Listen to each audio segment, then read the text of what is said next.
It's all yours, Isaac. Okay, thank you very much, Marlene. Make sure I got my water at my disposal. Welcome to the March 13th, 2023 meeting for Community Board 11's Human Services Committee. Thank you everybody for being here and for being on time. My name is Isaac Scott and I'm the chair of the committee. This meeting is called to order at 6:02 p.m. Tonight, we are joined by Community Associate Marlene Pierre, the staff liaison to our committee. To conduct an efficient meeting, I'm going to observe some ground rules for us. First, no one may speak until granted the floor. CB11 members, if you have a question about board business or wish to make a motion, please raise your hand through Zoom. If you click the participants icon, the participants panel should appear and you should find the raise hand function there. If you still have technical difficulty, you may click the chat icon and relay your difficulty to the staff. The chat function should not be used for CB11 business or questions about agenda topics. All such remarks should be made on the record by raising your hand through Zoom. Chat should only be used to alert us of any technical difficulties you are having or to state in writing information like an email, contact information that was already stated out loud on the record during the meeting. When a member is given the floor, I will identify you and you can unmute yourself so that you can speak. Please keep your questions and comments succinct and germane to the point. Members of the public, if you have a question or a comment about subjects on the agenda, please raise your hand through Zoom and wait to be recognized. Having said all that, we will now take attendance by roll call. Board members, you can unmute yourselves and answer present when your name is called. April Autry, Present. Juhab Chowdhury, Osendi Garcia, Present. Brandon Gillespie,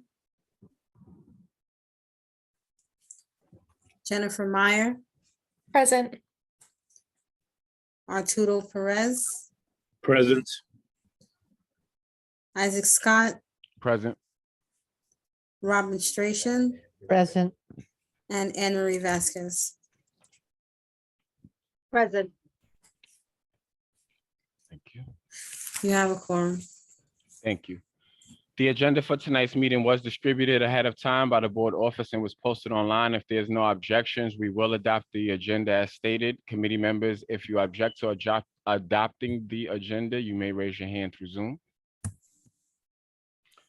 The minutes from at least the template of the minutes from our last meeting were distributed to committee members ahead of time by the board office. If there are no objections, we will adopt the minutes from that meeting.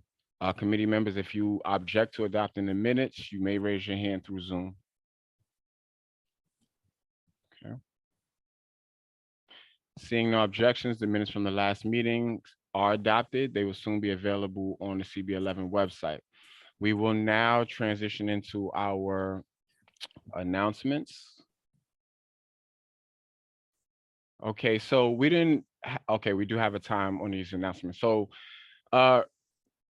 today we are going to thank you, Robin, very much for reaching out to me. I appreciate the support very, very much. You know that I try my best to allow everyone to, speak and say what's on their heart, but I do understand, as was pointed out to me, that could take us well into midnight, right? And we can't be on the phone all night, and we do want to respect people's, the fact that you are home after a long day's work, so Robin is going to help me with the time. These announcements, the announcement section will be 3 minutes. So we'll say 2 minutes for your announcement and 1 minute for Q&A. Is that good, Robin? That's fine. Thank you so much, Chair. Okay.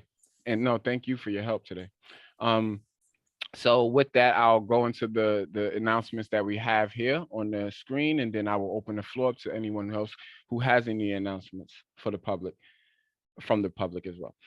First, Mayor Adams issued an emergency executive order 339, which extends the emergency declaration for 30 days through March 21st. So again, we are able to meet virtually until March 21st.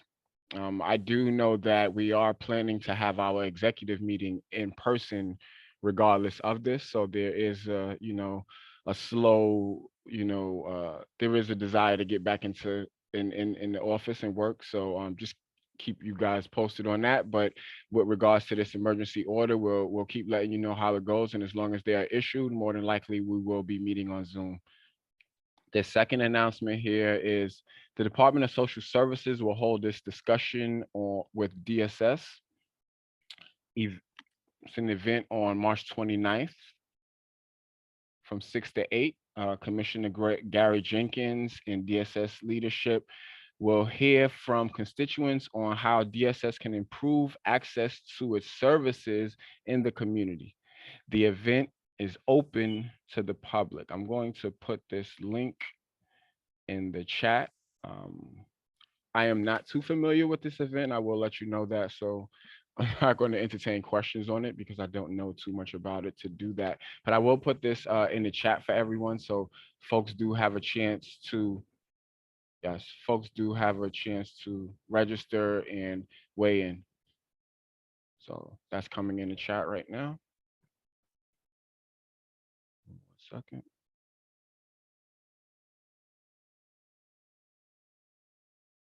Make sure of that. Okay. All right. So that was just dropped in the chat for everyone. From with that being said, I'm going to are there any announcements? I know that I don't see Jessica Maldonado here. I know that she had an update regarding the maternity pantry, same as what she gave last month. But are there anyone from the public, anyone at all, committee members, public, are there any announcements, anything you want to share with the committee, any events, any studies, anything that we should know about? Cindy, please. Thank you so much for allowing the time, Chair. Really Of course. appreciate it. Of course. The Department of Youth and Community Development has put out some of the data that their citywide survey has, collected during this time period. Over 80,000 signatures and inputs and responses to the survey were made. It is still live. They're still accumulating data. So if you go to the DYCD website, you'll be able to see some of the data that's available, and you're still able to give your input. The Summer Youth Employment Program with the Department of Youth and Community Development again is back on. So please, if you know anyone from the ages 14 to 24 that would like to sign up, hold on, bud, I'm in the middle of something. That would like to sign up, please have them go to the website so they're able to sign in. There's a lot of very amazing opportunities, not only for the youth, but also for businesses who would like to become involved with the program. Mhm. There's still slots open to become a provider. So that means that you'll be able to employ youth from the community into your business and share the knowledge. Thank you so much, Chair. I appreciate it. Thank you very much, Cindy. I really appreciate that. I'm actually going to put the link to the Summer Youth Employment Program in the chat. Thank you very much. And thank you for that reminder on, if you want to become a organization working with young people as well. We did that last year, and we're going to continue doing that. We were able to provide service learning for young people, so they get an opportunity to do some community service work while they learn some, media skills, some technical skills, administrative skills, some professional development. So, yeah, thanks a lot for that reminder. Any other announcements? Okay. So I'm going to transition us now into our informational updates. Oh, excuse me. I see one in the attendee section. Whose hand was that? I'm sorry. I see Cynthia Ramos. Can you unmute yourself? Hi, sure. I'm from the East Holland Community Partnership, and We have a scholarship going on. It's for high school seniors, GED, or TASK graduates, and for the Workforce Initiative to provide $1,000 for education-related expenses. I have the application, but the deadline is by April 8th. And it's for high school graduates, GED, or the TASK graduates. It's through our high school education grant from the East Harlem Community Partnership. Thank you so much. Do you have the link for that available that you could put in the chat for us? I'm not sure how to do that. I have the email though. I could send it to you. Yes, could you? Okay, that's great. Okay. Yes. Thank you so much for letting me share. No, of course. I'm going to put my email in the chat for you right now.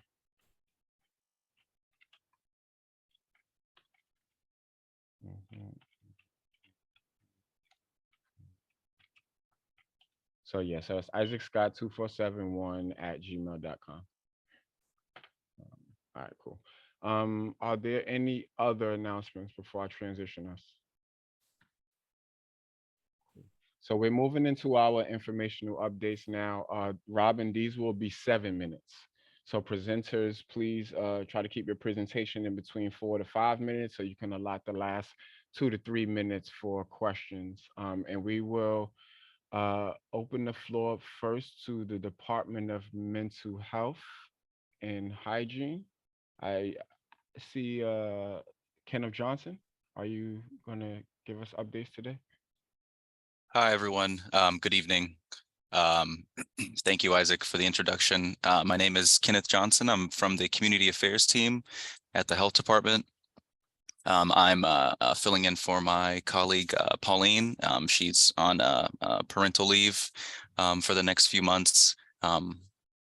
So feel free to direct any of your all's questions or inquiries to me in the meantime. Just wanted to share a short update on some of the COVID data. Over the last month, last few weeks, we've continued to see a decrease in most metrics across the board, including percent positive cases, the daily average of cases, hospitalization rates. All of the boroughs have had decreased community transmission as well, and in terms of the percent positive for the community board, zip code 10035 is around a percent positivity of around 2.5%. And that's in line with what we've seen citywide. Is 10029, is that also included in the Yes. board? Okay. Yeah. And so that's right around there as well, just a little bit lower. Okay. I'm happy to answer any questions about the COVID data. I will be sharing a link to our data page in the chat. I also just wanted to briefly share that last week the mayor released the new mental health agenda that's focused on improving family and child mental health, addressing the overdose crisis, and expanding mental health support. So I also will share a link to the press release as well. And then lastly, I just wanted to let people know that rodent activity continues to be a problem around the city. Our pest control team does routine rat academies, which are just trainings in different methods to help homeowners and tenants. It provides them with strategies so that they can help do pest control around in their in their building and in their home of residence. So I'll share the link to that schedule as well, just in case anyone's interested. There have virtual and in-person options. There is one at it looks like it's on East 116th Street. That's at the beginning of April. But of course the schedule is on the website that I'm sharing. And that's all for me. Thank you. Thank you very, very much, Kenneth. I appreciate you. I don't have any immediate questions. I really would love it if you could put that link in. Are there any questions for Kenneth? No questions? Cool. Okay, thank you very, very much for providing your updates, and I look forward to speaking with you soon. I'll personally follow up with you as well. But it would be good if you stayed on for today's meeting. I know that we're going to try to do our best to end it as soon as possible, but I think today is going to be a pivotal point for this committee. So it would be good if you did stay on today, so you can kind of get a sense of where we are at. Sure, no problem at all. Thank you. Thank you. Since there's no questions for Mr. Johnson, I am going to move us along to our emergency management updates from East Harlem COAD. I see we have Ms. Carol Johnson. Yes, How you doing? I'm great. Always good to be here. Amen. Thank you, Mr. Johnson. Ms. Johnson will follow up behind you. Your hard act to follow up. We are the East Harlem COAD. I'm the disaster liaison. East Harlem COAD, Community Organizations Active in Disasters. And we are presently in the process of putting together an open air event along with our home base, which is Bethel Gospel Assembly. So we like an indoor-outdoor event dealing with mental health, which has been something that we've been working a lot towards with the children, the young children and families. Also, we are updating our maps. We're in the presence of presently working on doing a community map. We put it together along with the We Act for Environmental Justice. But we're expanding it. The original map that we had different train stations where flooding might take place, which are the safest stations in the neighborhood, what buses, what trains go where. And it's sort of more generalized. It also has information about go bags, how to prepare a go bag, how to shelter in place. But right now we're using a Google form where we're actually going to be able to put places, different places on that map, because we don't know where you're going to be when something happens, if you have to seek shelter. And we know from experience that sometimes people live in the neighborhood for 50 years and don't know different places that's around them. New places are open and they don't know that they're there. So we're going to put a lot of different resources in that map so that you know what is available to you. If you have to shelter somewhere, something happens and you have to find immediate shelter, we want you to be able to take out that map. We're making it small enough where you can go on your phone and pull up and store that website in your phone so that you will be able to pull it up and look at it and say, okay, I'm at 116th Street and 2nd Avenue. Where can I go right now to seek shelter? If I need something, where can I go? And so we want it to be drawn out in a way where it's easy to read. Generally, people will search out churches, community centers. That doesn't mean they're all open. However, the ones on our network will be churches and community organizations that we know we can depend on and are part of our emergency response. So when something happens, we can activate them so that they will be open. You know, and with that, that's pretty much the COAD's update. Thank you very, very, very much, Ms. Johnson. Are there any questions for East Harlem COAD with respects to the updates that were given? Okay. Seeing no questions, I don't have any questions. I'm always ever grateful for your updates. They're always very informative, and please keep us posted. When is that Google form link live, or you said it's still being developed? We're still developing it. We're Okay. adding places, you Okay. know, because places open up every day in Harlem. Yeah. Restaurants, different, and we're trying to pull them in so we can add them to this link. Yeah. Okay, so we'll look out for that, you know, along with your updates. But thank you very, very much. Thank you. Of course. With that, we will transition to Borican Neighborhood Health Center. Anne Marie. Hi, good evening, everyone. I'm Anne Marie Vasquez, the Director of Marketing and Outreach at Borinquen Neighborhood Health Center. And our updates are, we have a new podiatrist on board and she has availability for new patients. And we also have our prenatal services that running strong. where we already have first baby born in February. Um, and also we have our pediatrics department is also having have new. I'm sorry, our pediatrics department also has availability for new patients as well. Uh, this month, I just wanted to talk about the work that we've been doing, our marketing outreach team here at Borinquen, as well as with all our providers, with the asylum seeking families. Last month, February, and the beginning of this month, we hosted 3 events where we partner with the Department of Health, and Assemblyman Edward Gibbs, 2 other FQACs in East Harlem, Settlement Health, and Institute for Family Health. We partnered with them, and we were able to provide COVID vaccines, HIV, Hep C testing, depression screenings, and resources, also clothing, coats, winter clothes, coats, as well as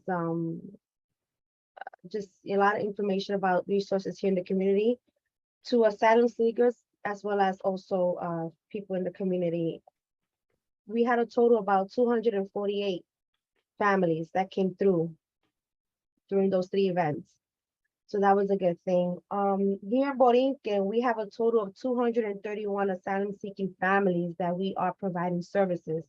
We have out of the 231, 47% are receiving primary care here with an adult, with our adult medicine, and 45% are receiving dental services, and 82% are receiving behavioral health services. And they've also have received coats from us, shoes, clothing, diapers, formula, baby formula, you name it. We have been providing these families with all these services for free, and also helping them with health insurance as well, and other benefits. So that's the update I wanted to give everyone. Thank you. Sorry, I'm under the weather. So Oh, no worries. Thank you so much for your for the updates, and thank you for the work that you all are doing over there, especially with families of asylum seeking families, people who are new to New York. I want to call them that. That's all. thank you. Our new New I'm Yorkers. Thank you. Thank you. I'm sorry. I also wanted to add that we have also started going into the schools, presenting all our services. So if you guys are interested, if you guys work in a school or familiar with a school, know of a school who would like to receive us and for us to present our services, we're willing to go and attend and give them information. Thank you. Thank you for that. Actually, Anne-Marie, someone was actually supposed to come on today to give an update because they have a maternity pantry, and they actually named Borinquen and was wondering, they wanted me to connect them with you so that because they wanted to know if you guys went and presented at locations. So it would be, I'll connect you with her. Oh, definitely. Yeah, and it's so she's doing a maternity pantry for expecting mothers to help them to get non-medical resources. So Oh, that'll be great. yeah, so I'll connect you guys this evening or tomorrow the latest. Because if we don't have it, I make sure that they get connected with another agency that can provide them with anything that they need. Perfect. That's exactly what she's looking for. Just someone from your organization who could come and just say a little bit and help. Mhm. Thank you so much. All right. Any questions for Anne-Marie Vasquez for Borinquen Neighborhood Health Center? I really appreciate all of you guys for giving these updates every month. I really do. Thank you. Seeing no questions, no hands, I'm going to keep us moving. Our next set of updates will be from Pilar de Jesus. These are our cannabis updates. Pilar, how are you? I am well. Forgive me, I'm off camera because I'm getting my groceries in while I can. But hope all are well. I don't have much updates from last month. Unless there's questions. The only update, I guess, is that the state has decided to expand the conditional retail licenses.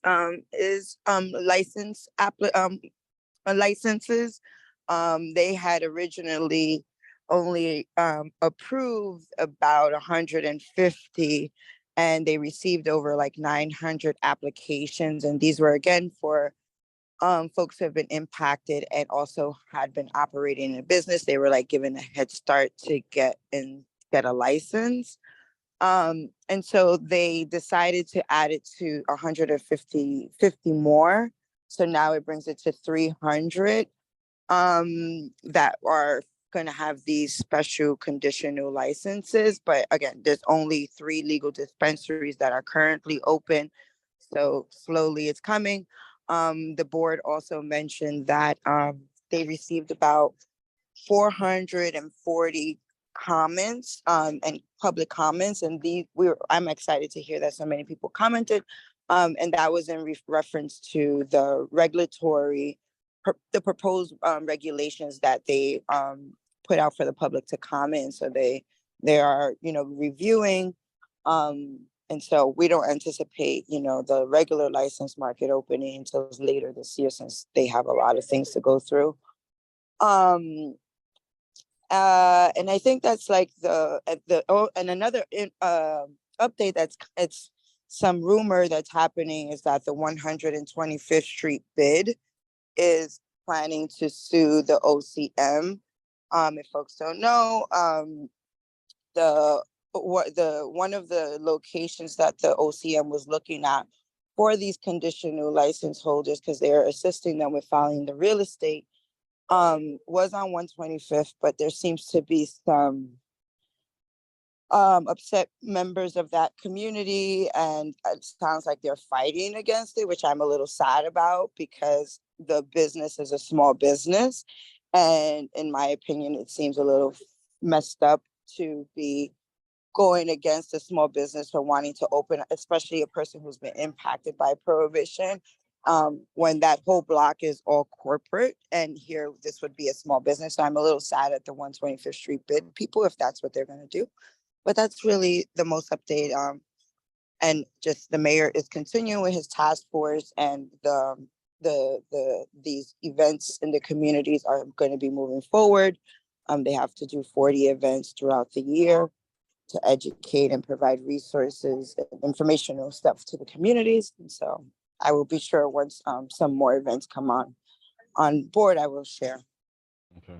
Would the events be listed on the website if we went there? Yeah, they should be on the Cannabis NYC website when as they pop up. But again, they're trying to work with organizers to organize events, but also right now, Deshita Dawson, who's like the Cannabis Cesar, is working on limited staff, and so it's been a little challenging from what I gather.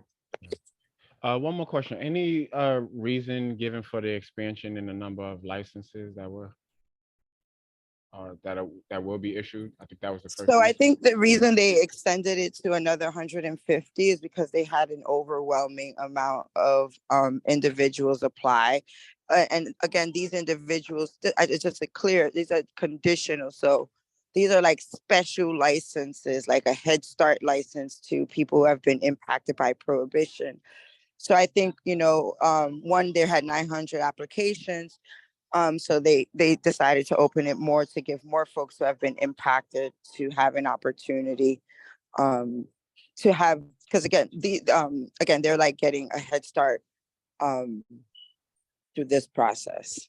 But I can't really say why, just besides that they got like 900, and they only had, from when the 900, they only chose 150. So now they've added an additional 150 to total. It's a 300. Okay. Thank you very much for that. Are there any questions for Pilar regarding any cannabis awareness? All right, cool. So, I see. Oh, Cindy, please. Thank you so much for the update, Pilar. I really appreciate it. Well, I'm on this committee as well as Public Safety Committee, and I've been advocating for a bit more kind of very clear-eyed view of who may fall through the cracks with these regulations and whatnot. And You know, and another issue that keeps coming up is, you know, children that are self-medicated. And as an advocate, and someone who has, you know, experienced and seen the challenges of prohibition, how do you feel we can support our children to understand what is happening and how this medicine will impact them, while taking into consideration how things are changing in the neighborhood? Just to clarify, how do I feel about the youth medicating more?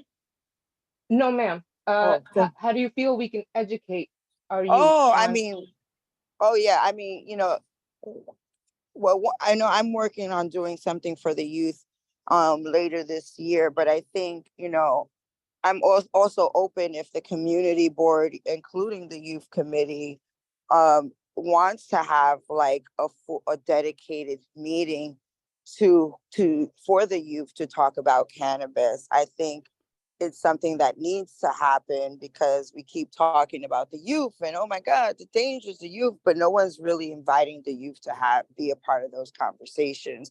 And that's from youth talking to me. And I think we also need to understand, I mean, you might have seen what happened recently on the train with the young man that was attacked by some other young individuals. And for me, and I've been seeing it more and more, and you, again, there's a lot of roots to what you see there, but the mental health stability is really bad. And it's bad in our youth, and it's bad in our adults, it's bad in a lot of us, especially Black and Latinos. So I think we need to really, the same way we have conversations with the youth about sex and about their identity, you know, gender identities, I think that we can talk about a plant and help kids also understand, you know. And I've been talking to some people who I don't really like, but I, you know, at the end of the day, they do come with some expertise and resources, but the big multi-state operators, so like the medical dispensary people who have been really like talking about the importance of also like knowing what you're smoking. If you are, again, not trying to encourage no youth to smoke, but at the end of the day, you should also know why it's important to, if you're going to consume, to know what you're consuming. Again, but I do think that if, you know, if the community board would like to partner, I am working to try to do something big for the youth and even including like jobs that they can be involved in the industry without touching the plant. And so I think it's, and at home, start talking about it. It's a good book. It's Just a Plant by Ricardo Cortez. Sorry, Thank that was a you. long Noted. answer. I'm sorry, we're out of time. Thank you, So much Robin. for your time. I appreciate it. Did that get the whole thing, Cindy? Yes, it Cool. did. Yeah. Thank you so much for allowing for the time for the answer. This is a conversation that's desperately needed to be had. So thank you again for the space. Yep, I agree with you 100%. Pilar, thank you very much. You actually had way more updates than you thought you did. So thank you for being here and being present. And thank you for the work that you are currently doing to really demystify and destigmatize marijuana, especially for, you know, you know, I won't get too much into this before my presentation, but it's important that we do destigmatize this plant because, you know, everyone, the folks who are using it are for very, very different reasons. And one of the things that I've heard a lot from a lot of people is that they are, you know, turning to cannabis as more of a natural drug rather than the synthetic drugs that they were prescribed, which had a lot of side effects that were, you know, making them more sick in a lot of ways. So I think with respects to, you know, this actually being a maybe a more healthier, safer alternative for people, I think that, you know, despite how people may feel about it, it's important that, you know, it doesn't carry a stigma so folks can, you know, see it as a viable option if need be. So thank you both for your presentation, Pilar, and your question, Cindy. Okay. So and Robin, thank you for the timekeeping. We appreciate you. All is well. See, and look at the time, y'all. It's only 6:30, right? All right, so we're going into our first presentation. We have an informational presentation from Joseph Di Benedetto, Search and Care Agency Programs and Service Coordinator. Joseph, are you there?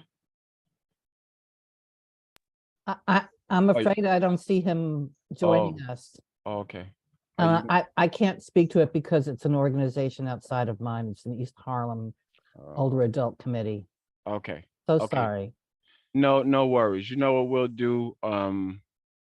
I think with respects to, because he's presenting the results from the East Harlem older adults COVID-19 needs assessment study. I think that, if is it possible that he may come anytime this night or no? Not likely, it's possible, but it's more likely that it has to be rescheduled, unfortunately. Okay. So you. Marlene, can we work on that, getting that rescheduled? I can help you with that. Okay, cool, great. Okay, cool. Pushing this agenda forward a lot faster than I thought. All right.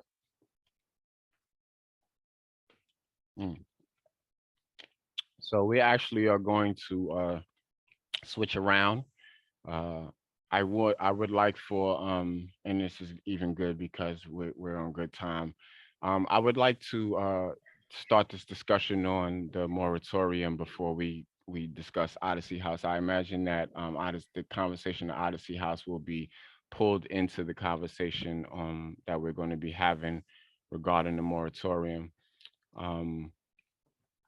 Yeah, so, but I also, the reason that I'm going to switch them is because I would like everyone who's on the call now to remain on the call for my presentation and for this discussion on the moratorium, if you will. And then I think from there, it'll have us in a good place to discuss, whatever needs to be discussed about Odyssey House. We'll also find that out. But yeah, so that's the purpose for me wanting to switch gears. So just switch this up. So Isabel, if you could bear with me, I do believe that you will appreciate my presentation. Marlene, is it okay if I share screen? Yeah, sure, I'll just stop sharing. Thank you. Okay. So let me get my windows together.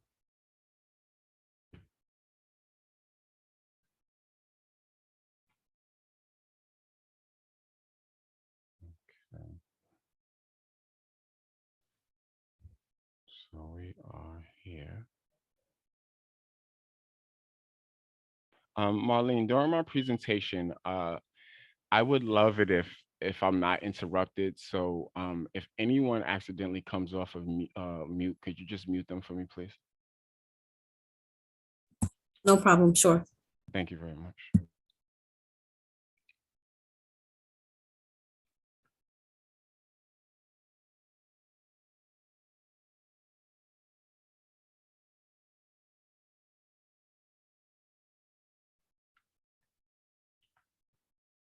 Okay.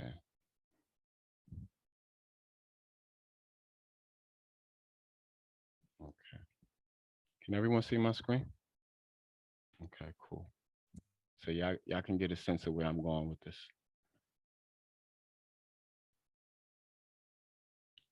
Okay. So currently we are on the topic of discussing a sitting moratorium.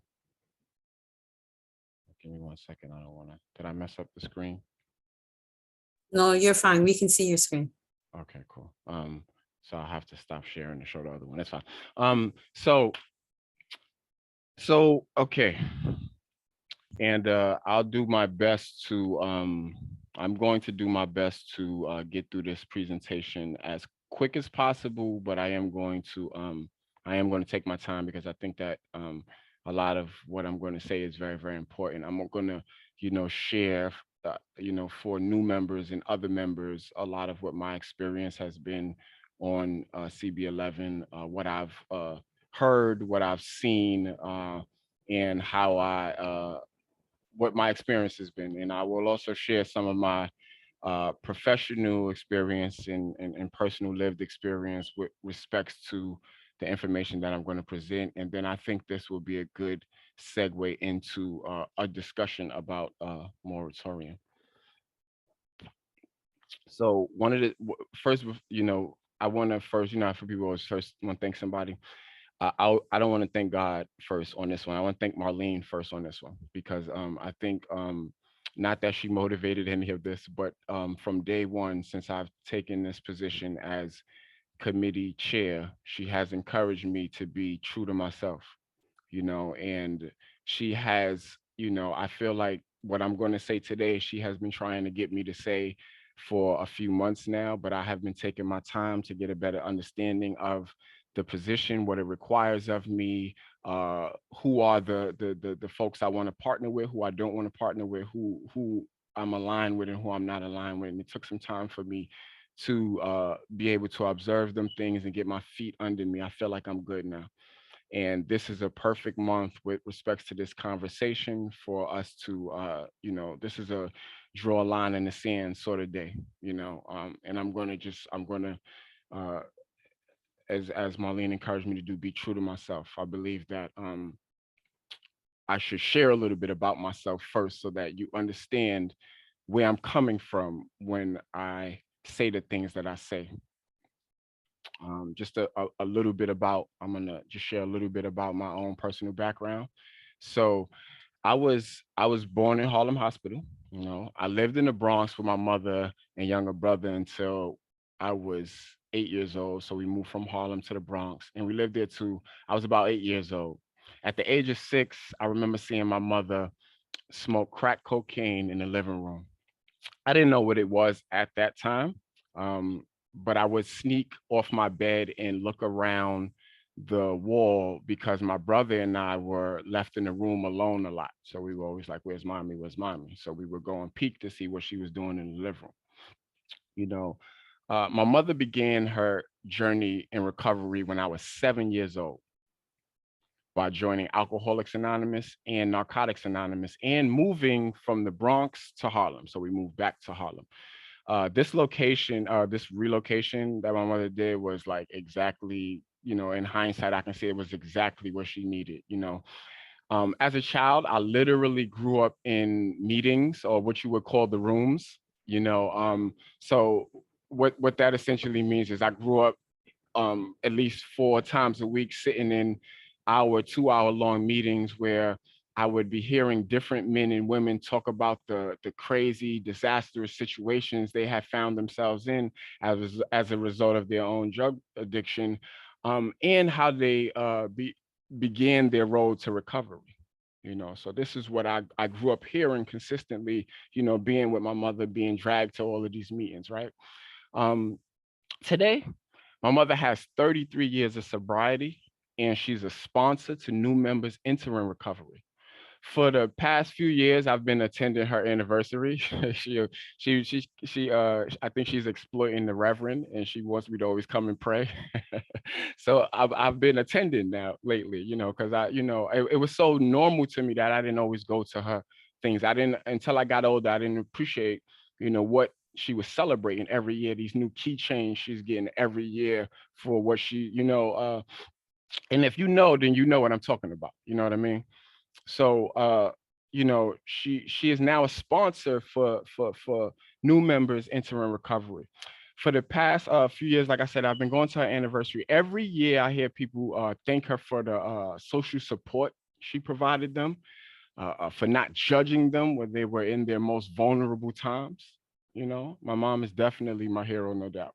Now me, on the other hand, growing up in Harlem, I didn't use drugs the same way my mother did, but I did develop a very disastrous alcohol addiction. I was in and out of school and jail since I was 16 for selling drugs and for violence related to drug feuding, right? The last time I was incarcerated was in 2006. I was sentenced to 9 years at the age of 23 years old. During my incarceration, I completed several self-help courses, job training programs. I had already had my associate's degree, but I went into these self-help courses and programs because I wanted to get better. I wanted to change my life, if you will. Also including alcohol and substance abuse treatment and aggression replacement therapy. These are two very important programs that everyone will take, who goes into prison, alcohol and substance abuse and anger management, right? I can honestly say that the support and coping mechanisms that I learned and received through those programs really, really spearheaded my personal transformation. So I was given a lot of tools that I didn't understand when I heard them in the rooms with my mother. They were put in context more through these programs, these social support programs. And I was able to, better contextualize my life. And I was able to, start them gears in the right way and start to become a better and more productive member of society. So I was released in 2013 to a halfway house on 130th Street between, or I think it was 130th or 131st between Park Avenue and Madison Avenue. I think the gas station is on 130th, so it was on 131st, I believe. It was a halfway house right there, right? Since I've been home, I've obtained my bachelor's degree in visual arts from Columbia University, and I have been using the arts as a tool of rehabilitation, expression, and professional development for youth and adults, so men, women, and children who are justice involved. So people who are impacted by the system, and we know that a lot of times folks who are struggling with drug addiction usually find themselves in some way entangled with the criminal legal system, whether it's short-term incarceration or it's long-term incarceration. Those two things are not too far from each other. If you listen to the testimony of many folks who are out in the streets, they will tell you they're running with the law, as it related to, their experiences out there. Whether also currently or formerly incarcerated. So since I've been home, I've been working with people who are currently incarcerated as well, who are formerly incarcerated. A lot of those people are young people. More than not, they are young people, ranging from the ages of like 17 to 26. I work with older people as well, but the predominant audience that I work with is the younger group, and the younger group is because I was a troubled youth, so I resonate with them a lot. I see myself in them a lot. I'll keep it 100. I'll be in the room with them, and I see them doing certain things, and I'll be like, yo, I used to do that same thing, and it helps me not to judge them and to put their understanding and their wisdom into context. I may not have been on the community board long, but I have worked in the field of human services since 2009 when I was in prison leading the inmate grievance committee, advocating for the human rights of people who were incarcerated, who are being held in long-term solitary, who are being tortured by having their heat blasted or their air conditioner blasted in the summer or the winter. Things like that, having medications taken from them, having people go through withdrawal, arbitrarily weaning people off of medications because a facility doesn't have, but another facility might have had. I'm not sure if anyone on this phone knows what it's like to hear someone cry for hours because their body is going through withdrawal from substance abuse. One of the things that I've learned a long time ago is that like the two main ways, not the only two ways, the two main ways that people successfully overcome addiction is through like long-term incarceration or through consistent social support, whether that's medical support or social support. So programs, rehabilitation programs. So a lot of times folks will either, you'll see a lot of people in prison, long-term incarceration tell you, I was out in the streets and I was a crackhead, or I was out in the streets and I was shooting dope, doing this, doing that.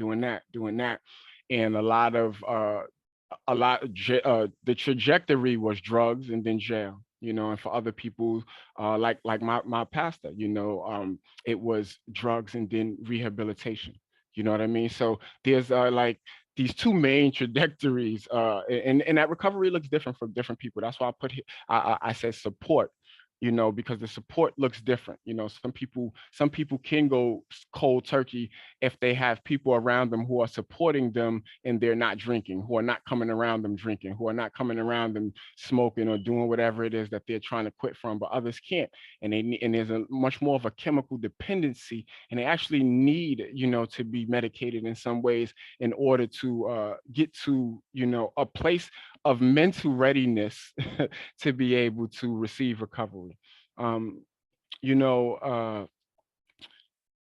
today I work full time in East Harlem at Mount Zion AME Church, and this is situated on 116th Street in Madison Avenue. On one side we got the old dust spot, and on the other side we have the old dope spot. Probably still dope spot. The way it's moving, traffic is moving. You know, I used to sell drugs. I know what drug activity looked like. It looked like it's still happening. So we sitting right in the middle of these two places. Regularly, people come into the church high. Sometimes people come into church drunk. They sit down and they have the same problems that other people sit down and express. And the difference that I see in them is coping mechanisms. What are people using to cope? You know, not everybody. It's easy to point a finger at folks for, you know, choosing a particular coping mechanism when you're not going through what they're going through. You don't have their lived experience. You don't share any of those things. So it's easy to point that finger at folks. But in a lot of ways, when folks are not getting that support they need, it's actually very, very counterproductive to the support they need to actually, you know, overcome addiction or get to a place where they are reducing the harm more and more and more until there's no harm at all, right? I'm reflecting on a recent presentation that was given before CB11 by exponents. Donald Powell, you know, he stated that exponents recognize that often, people are using drugs because they self-medicate under diagnosed or non-diagnosed mental illnesses. So we know this, right? We know mental illness is a leading cause, or it's a huge trigger to leading a person towards you know, substance abuse. In addition, you know, he stated people are struggling to manage post-traumatic, post-impact of trauma and what he said, adverse childhood experiences. You know, folks are dealing with their trauma and choosing substances to medicate. You know, some people go to the doctor and get anxiety medication over the counter. Other people choose different, you know, some people go to the bottle, some people go to cigarettes, and other people go to different things, right? Pick your poison, right? I bring this up. I bring this up because every time I see people using drugs to medicate trauma and misfortune, I think about all the recovery stories that I've heard since I was a child. I think about all of the lives that I've seen transformed, even my own life, right? But most of all, I think about how I've heard people, including myself, consistently express their need for non-judgmental support from the people and the professionals in their lives. And the reason I created this presentation is because I believe that the public attitude and conduct of Community Board 11 is very, very stigmatizing and counterproductive to the support that is needed by community members struggling with addiction during their recovery process. And I remember when I first took, the first month I chaired a meeting, I let folks know that one of the things I was going to do was humanize the people who are impacted by the issues that we discuss. And I'm going to, you know, remain true to myself, and I'm going to speak to us humanizing them. So we can see where I'm going with this presentation.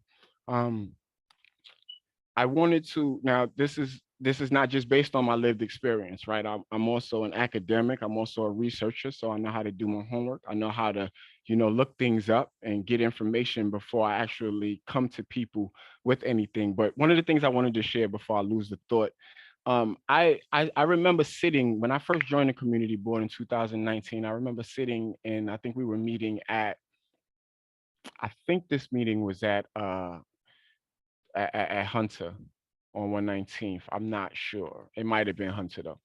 But I remember hearing how folks were talking about, you know, folks who were struggling with drug addiction and folks who are coming home from incarceration because there was a vote on the floor. And I got up and I shared my lived experience because the discourse was so offensive. And I was just like, you know, these folks just don't know. I can tell, just by how folks are talking, I was like, nobody in this room has ever been to prison or are willing to identify as someone who has. So let me raise my hand and share a little bit about myself. And if anybody remembers me from the beginning of my time here, that is what I have done. I have only lent my lived experience and my professional experience when I felt that, you know, we don't have, we're not looking at things the right way. And I think in a lot of ways that's also been my error because I haven't spoken up more. So with that being said, I'm going to take the brakes off and I'm going to be very much straightforward about a lot of things with respects to these issues, because these issues that we're talking about, specifically talking about people struggling with substance abuse, I'm a product of that. You know, my mother's a product of that. You know, I work with people who are products of that. I work with young people who tell me about their parents who don't pay them no attention and still abuse them because they're abusing substances right now in their home. You know, these are our residents. You know, folks forget, you know, I think we handpicking, you know, who's who in our community, but I hear these and I'm, you know, so I'm very much obligated to be true to myself, and who I stand with is the oppressed, and I stand with people who are struggling and dealing with, you know, people who need a physician, you know, not people who are proud and high-minded, who have a sense of entitlement about, you know, the land that they don't own, you know. That's very much not where I'm at. So one of the things I wanted to go through here with this slide up here, and I left it up here a long time. I know I'm talking, but I left it up here a long time because I'm hoping that your eyes scrolled across it for a while. Because one of the things I wanted to speak to specifically was the 4 different types of stigma that exists, so that we understand that. The reason it's very, very important to understand that, and I want you all to know I love y'all, or I'm not talking at nobody, I'm talking with y'all, but I'm also a very passionate speaker, so please don't mistake my tone. These stigmas are very, very important because we are the Human Services Committee. We have, you know, I'm doing the minutes, and I'm you know, going back to when people, you know, we had New York City Immigration Coalition come before us, and we get questions about, you know, I feel, I'm gonna be honest and say I feel like they were very offensive and very much like, are we tracking people? Are we keeping a record of them because they, you know, we're just letting everybody in now, as if like, you know, it was a real dehumanizing kind of interrogation of the presenter, right? And we don't just, I've heard it with, you know, not just so immigration, also heard it with respects to programs for formerly incarcerated people. I've heard it for substance abuse and treatment. So it's a consistent attitude, you know, that I've been hearing that I want to call out right now on the record, and I wanted to make sure that I called it out on the record. Defining stigma, a mark of disgrace associated with a particular circumstance, quality, or person. And the 4 different types of stigmas are self-stigma, label avoidance, public stigma, and structural stigma. You know, I'm going to just read the definitions, and then on my next slide, I'm going to point out the stigmas I believe that CB11 is very much guilty of. First stigma is self-stigma, categorizes or defines as internalizes public stereotype and self discrimination results. So I start to look at myself like the crackhead everybody calls me because I can't get over my addiction, right? Label avoidance. Individuals decline to engage in services for fear of being labeled or stereotyped, right? You know, I hear people always throwing kids up. You know, I'm a good advocate and a good negotiator. I remember when we used to advocate for we still do it. We advocate for juvenile justice, and the way we do that is by changing the language to remind you that they are children, right? We don't call them juveniles, we call them children, right? And I see people do the same thing now and try to use children as the, you know, as an advocacy tool to weaponize the board against substance abuse agencies. But you know, I'm concerned very much about the child who has to leave school and see someone shooting up dope on the corner. I'm also equally concerned with the child who has to go home to the parent who's shooting up dope and won't get the services they need because they are afraid of the stigma that's associated with their addiction. You see what I'm saying? So we have also public stigma. General public holds a negative feeling towards certain groups of individuals, right? And then we have structural stigma, private and public institutional rules, regulations, and norms that discriminate against a group, right? We could say we could say private and public institutional rules, regulations, documents, right? That put out discriminatory norms about people, that cause us to believe things about folks, or cause us to believe we need to feel a certain way about a demographic of people. With that being said, I've highlighted where I feel like I've seen, this is, you know, what I feel you know, the popular attitude of Community Board 11 has been, and not everybody. It's weird, right? And I'll just keep it 100 because, you know, folks do weird stuff. It'd be like, you know, folks will argue down a provider or someone, interrogate them very, very unnecessarily, and then vote in their favor. Don't make no sense. You know, like, we don't know how to treat people with respect, you know, and then folks wonder why people don't want to come before the board. I mean, if the way, you know, and I'm going to directly reference something here, right? I'm going to, because this is not the only time I've seen this happen, right? I've heard it happen a lot, right? It's happened a lot. But I want to bring you all's attention back to the meeting on our first meeting of coming back from summer break in September, when we had the commission of the Department of Health and Mental Hygiene.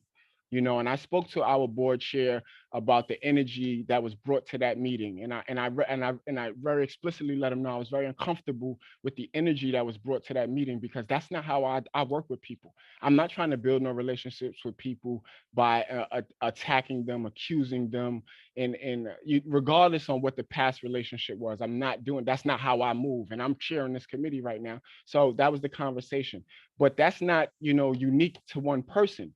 That's consistent amongst a number of, it's a popular attitude, right? And then folks won't vote that way because they don't want to seem, but they do and they don't. It's a weird, folks do weird stuff. So I'm calling it out so folks stop being weird as well. So there's a number of things I want to accomplish in this presentation, because at the end of the day, it's about the people in our community who need these services, Specifically, I'm sure many people on this line can attest to the public, the negative feeling towards people who struggle with drug addiction, especially, you know, we'll cite the corridor on 125th Street all day, and it's not good. No, it's not good. But that'll be the tool that's used to dehumanize and villainize every other service provider in East Harlem. You know, so narratives, how narratives are being built. We have the structural stigma, as I mentioned, you know, setting up things, mechanisms to put in place that create a stigma.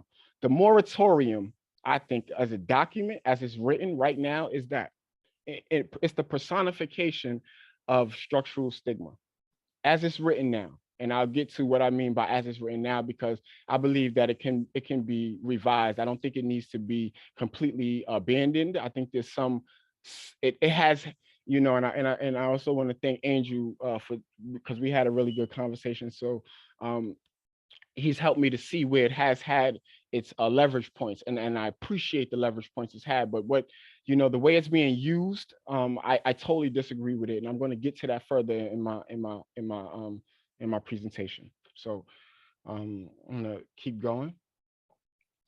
On this slide, I want to specific. Hold on. I'm sorry. I want to do this justice. I didn't talk about these other two, the beliefs. The person is unpredictable and dangerous. We've heard this a lot about folks, you know, and again, children are used as the as we start to, we want to use children and how do you call it? We exaggerate victimhood and all of that, as if, every time our children walk down the street, that's all they see. They're just plagued with it. Like it's zombies out here, Night of the Living Dead, and they never see nobody but drug dealers or drug users on their corners, on their sidewalks. That's how the narrative is, right?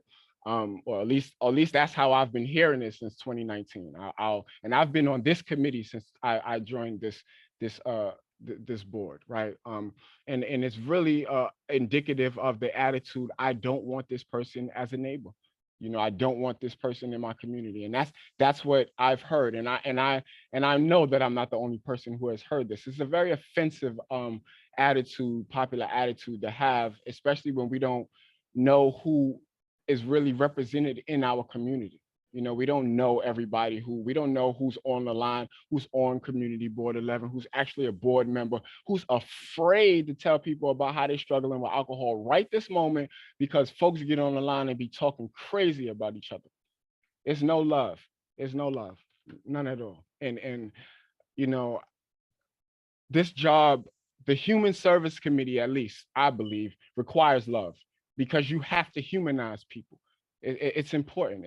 Other than that, we will be counterproductive to what we actually say we want to achieve as a committee and as a community board as a whole. I wanted to point out some additional information I found from the National Institute of Drug Abuse. Some of the adverse effects when struggling with addiction. I'm actually going to read these off. You don't even have to read them if you don't want to. And these are paraphrased. This was a very long article. I cited it. I made sure I cited all of my references before I I put them up for folks who want to ask me where I got the data from. Medications for opioid and alcohol use disorder that could prevent many deaths are not being used because of the stigma that surrounds people with addiction. Little progress has been made in removing the stigma around substance use disorders. People with addiction continue to be blamed for their disease, even though medicine long ago reached a consensus that addiction is a complex brain disorder with behavioral components. The public and even many in healthcare and the justice system continue to view it as a result of moral weakness and flawed character.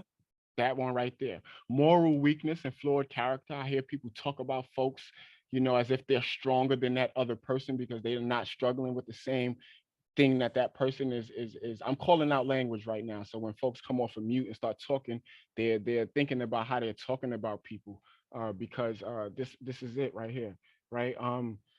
Some of us respond to social as well as physical punishments by turning to substances to alleviate our pain. The humiliating rejection experienced by people who are stigmatized from their drug use act as a powerful social punishment, driving them to continue and perhaps intensify their drug taking. So it seems like, according to the experts, to me, that having a stigmatizing attitude towards people who are in recovery is actually counterproductive to what we want to see in their lives.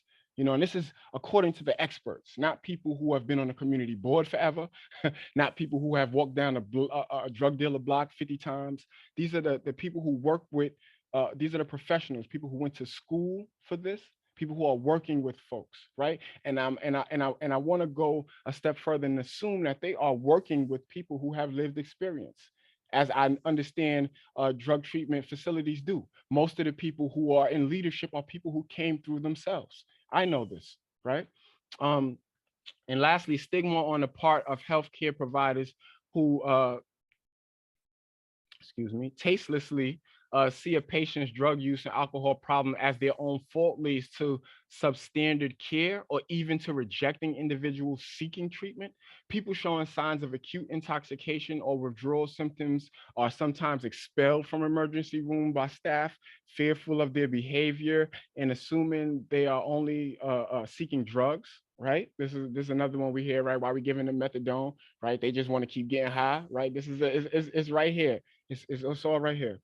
people with addiction internalize this stigma, feel shame, and refuse to seek treatment as a result. So I would say I don't want to personally be a part of anyone not seeking any support. I'm going to just say that right now. Personally, Isaac Scott does not want to be a part of anyone not feeling comfortable. I don't want to be a part of narratives or arguments or positions or votes that are going to put people in a position where they feel like they can't get the help and support that they need, especially when I spend my heart and soul advocating for social support over punitive punishment, right? Excuse me. I'm sorry, went too far. With that, the next slide.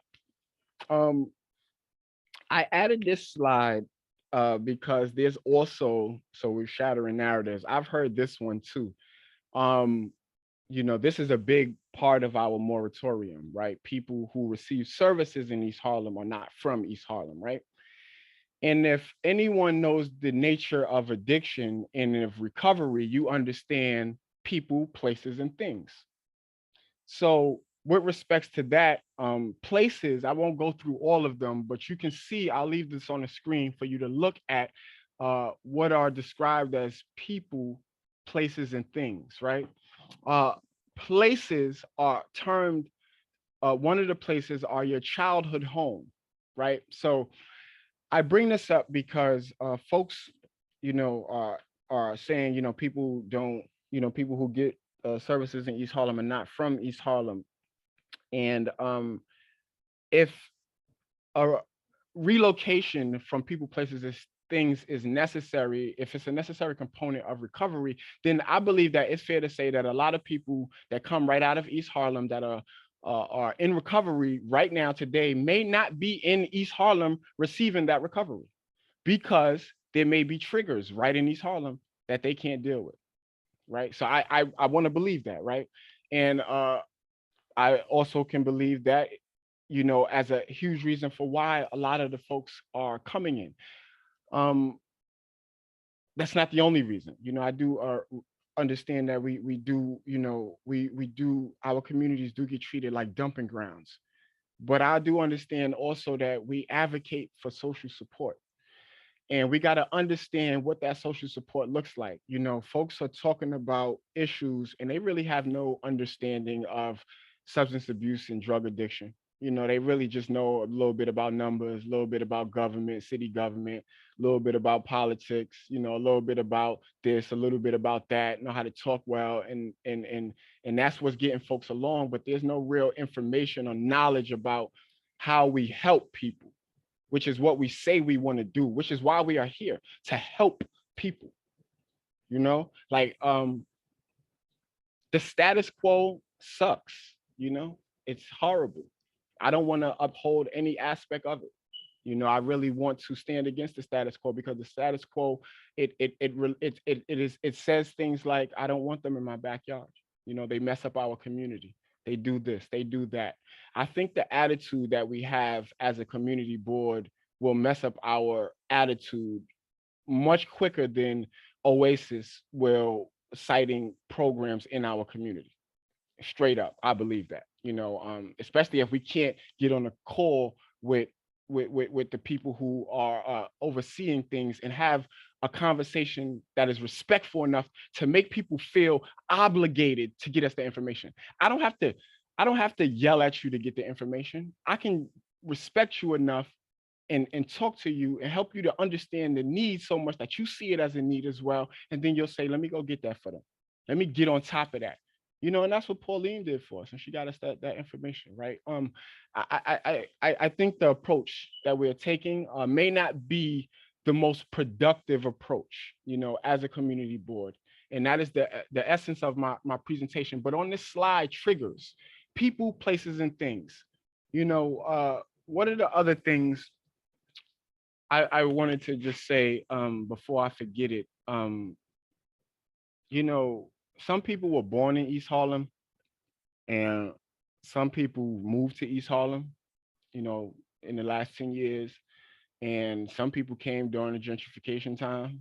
Some people just came 2 weeks ago. Some people moving in East Harlem right now. they are all residents of East Harlem, and no one is more entitled to quality services than another person. No one is more entitled to a better quality of living than another person, and no one belongs here more than another person. And I really just want to call that out right now, because that's what the attitude is. It's like certain people belong here. Like, oh, they're not from East Harlem. What does it mean to be from East Harlem? Did I have to be here for a certain amount of time? Do you know that you could be on a community board and not live in East Harlem? I don't know if folks know that. You know, you don't have to live in East Harlem to be on a community board, right? So what does it mean when we are saying, you know, our community? You know, I think that folks got a lot twisted, and we really have to like check a lot of stuff at the door and really like come correct, because it's real hypocritical, you know, it's real counterproductive, you know, and it's not getting us where we want to be. You know, it's not positioning us, it's not making organizations and businesses want to come before, speak with us, work with us. You know, it's not helpful, straight up. You know, and I'm seeing that, and I've seen it. You know, so I'm not going to move forward that way. So again, this is my line in the sand presentation that you know that we're doing. On the topic of the moratorium, all of that I said brings us to the document that we have before us, that we are called to speak about today. I am a new chair. I've been almost a year now, so I think I'm not new anymore. I want to stay on the record. I want to state, STATE, that I am not any of my predecessors. I am not any of them. So please don't expect me to move with their energy, with their opinions, with their, you know, I respect them. I appreciate them. I learned a lot from the people that I sat under, you know, but I'm here and I'm chairing the committee, and I'm going to be true to myself. And in order to be true to myself, I need to make sure that I draw this line in the sand. Like I said, I'd rather focus the better part of my advocacy on the people who are currently receiving and the people who currently need services in East Harlem, instead of arguing over who belongs in East Harlem. You know, I think that the idea of belonging is a whole nother topic that we could come up with, right?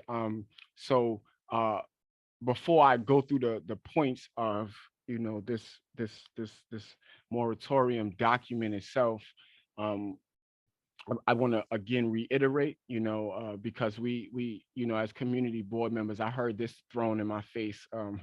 This is thrown in my face at our executive meeting, that we are representatives of the community members. We're supposed to speak on behalf of the community members.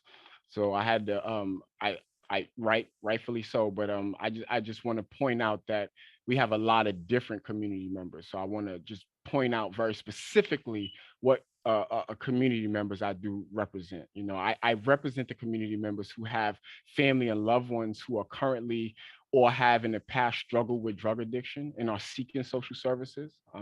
And I represent those community members who would rather see more social services provided rather than exile and incarceration. You know, I do not support, and I do not represent those community members who who feel a sense of ownership over land that they don't own. People who would rather handpick their neighbors. I don't represent that a group of people. And if you do, it's fine. I just don't. So I just want to carve that out, you know, so folks know where Isaac is at. So y'all know, you know, one of the things Marlene said to me, sorry for keep referencing you, Marlene, but you've been a big inspiration for me. She said to me, Isaac, if you don't say something, then people going to align you with the bullshit that's happening. And I said, you're right. And I have been slowly trying to, you know, disassociate myself, but I see it's not working. So here's the result of it. And it is me being very straightforward and explicit. So folks know where I stand. Don't come to me with the bull crap. I don't want to deal with it. I'm not going to work in certain ways.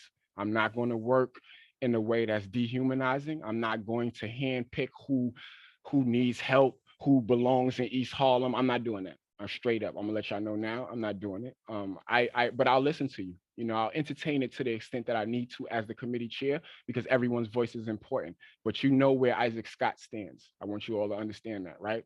And I love you all. That's why I'm letting you all know that, right?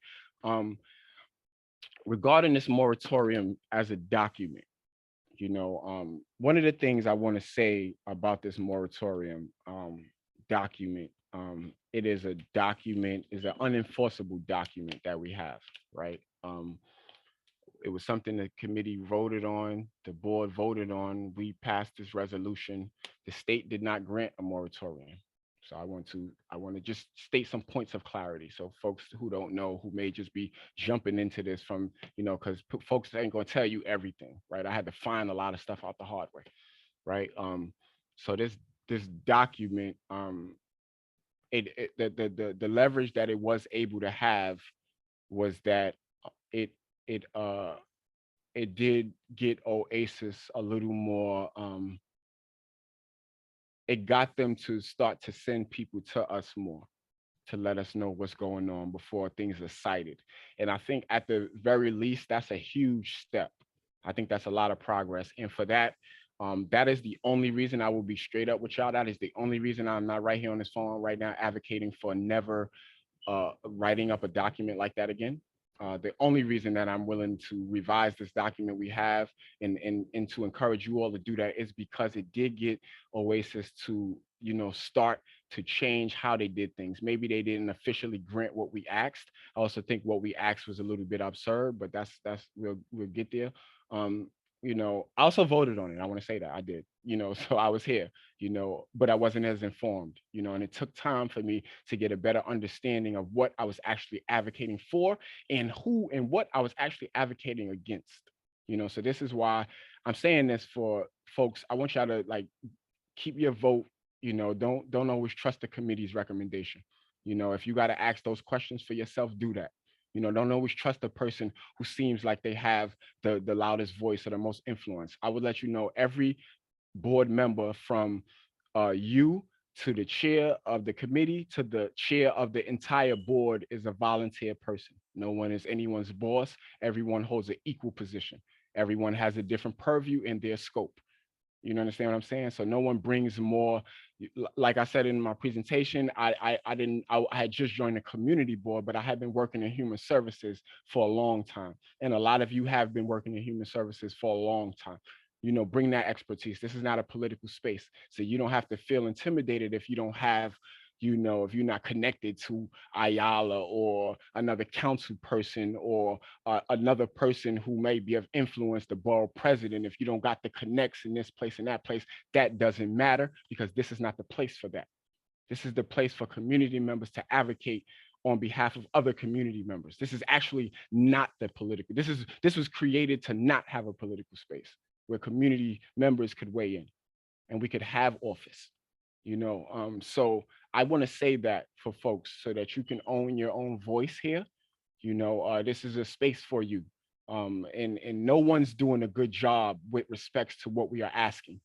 We just started doing a good job last year when we created our organizational assessment, because at that point, we started to collect the data that we needed, you know,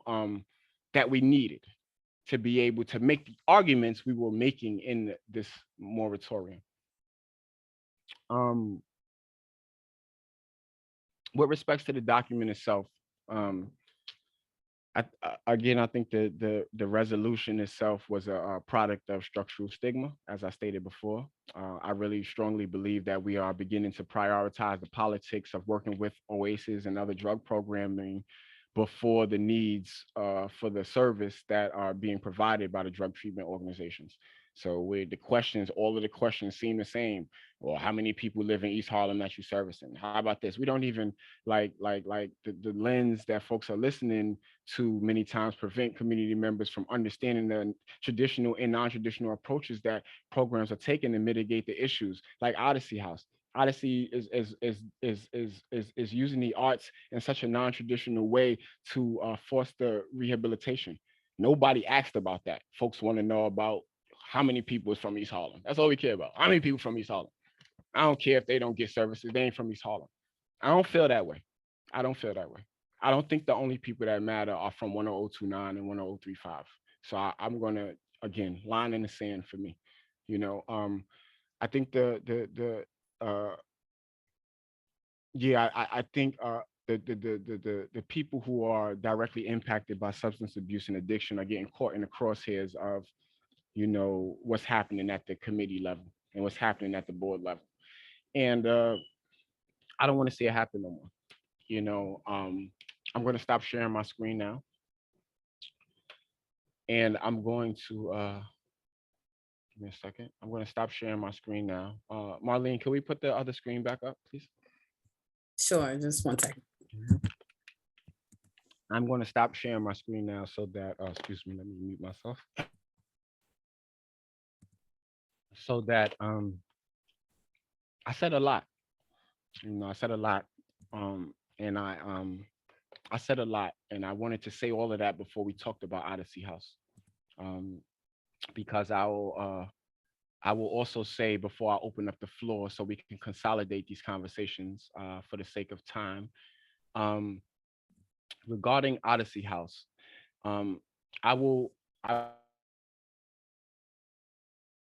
sorry, I muted myself. I will explain to you all the same way I explained to Marlene and Angel regarding Odyssey House. I spoke to Xavier, our board chair, the Friday before full board meeting, our last full board meeting.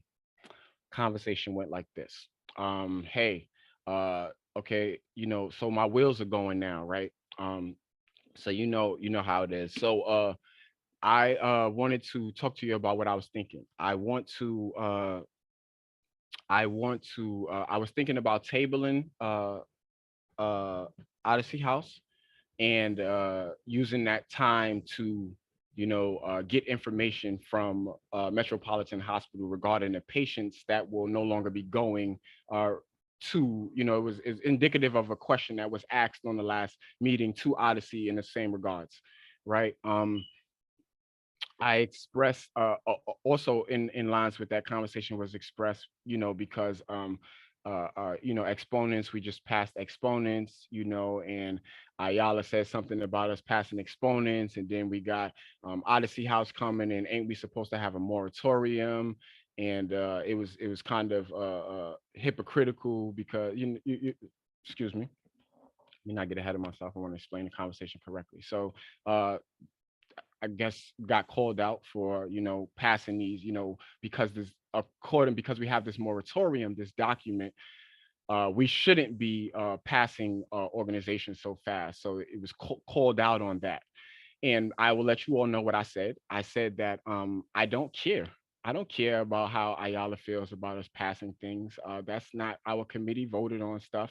That's not my position. I don't care about all of that political stuff. It doesn't matter to me. The committee voted on something. I don't want to table anything and then you know, that's not what the committee voted on. I don't feel comfortable doing that. These were my words. I don't feel comfortable doing that. You know, it's not what I spoke to the committee about. It's not what we agreed on. I don't want to, you know, we went through all of that, and I don't want to now, you know, then go back to the meeting and then try to explain this, you know, what seemed like a scheme to you all about how we're going to use the table this to get this and all of that, right? So I said I wasn't cool with it, right? We continued to talk. The conversation ended because I had to go with my young people, right? I got a chance to spoke to Xavier before full board, and I asked him straight up because I found out that it had got tabled. It wasn't on the agenda for full board. Where's Odyssey House, right? So I said, yo, why didn't you tell me you tabled it before you spoke to me on Friday? You know, why did you pose it to me like, oh, I'm thinking about doing this when you had already did it? Oh no, I didn't I'm sorry. I'm sorry if I didn't if I wasn't clear on that. In the future, I'll be more clear. Granted. So I'm letting y'all know that so that y'all understand that I don't have any idea why this is on the other than what I just told you. I don't know why we are revisiting the discussion on Odyssey House with respects to a moratorium. So this was brought up. Yeah, I'll everyone will be able to speak afterwards, but I'm going to finish what I have to say here. at executive meeting, this was brought up again, Odyssey House, right? Odyssey House was referenced, so here's what happened at executive meeting, so you all understand. So we have now this rule that was sort of put in place, and it was put in place because of us. I'm not stupid. I understand that. It was now we have to wait a month before we can pass a resolution. So if someone comes before us, we should take the time, and that's not a bad thing to do. I think how it was done was bad. It shouldn't have been done because of Odyssey House. It should have, that's something we did with exponents, but we didn't need to do it at Odyssey House because they weren't coming asking us for a letter of support. They were coming asking for a letter saying that they came before us, which they did. There's no reason to hold that up, and quite frankly, I would not have held that letter up. And I apologize to you all at Odyssey House, Isabel, for this not being put on the agenda last time. And if, our chair of the committee does have, power to, put things on and take things off put things on. I don't know about take things off, but I don't know. I know he has power to mess with our agenda. So I believe, I'll be straight up, and I do hope that you address everything that I'm saying, Chair. I do think it was an arbitrary use of power to table that and then not be honest with me when you spoke with me on Friday before, right? That's what I would say with regards to Odyssey House. Now, during executive committee, it was also brought up that will we have a moratorium in place?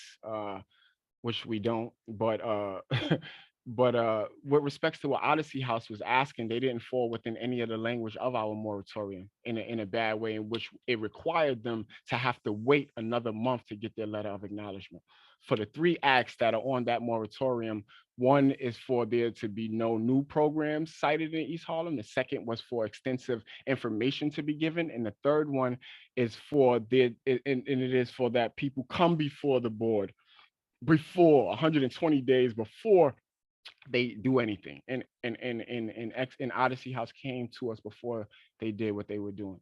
So they did everything they were supposed to do. And they were referenced, well, Odyssey House was in the past has come before us, and it was just spoken of their bad blood in the past.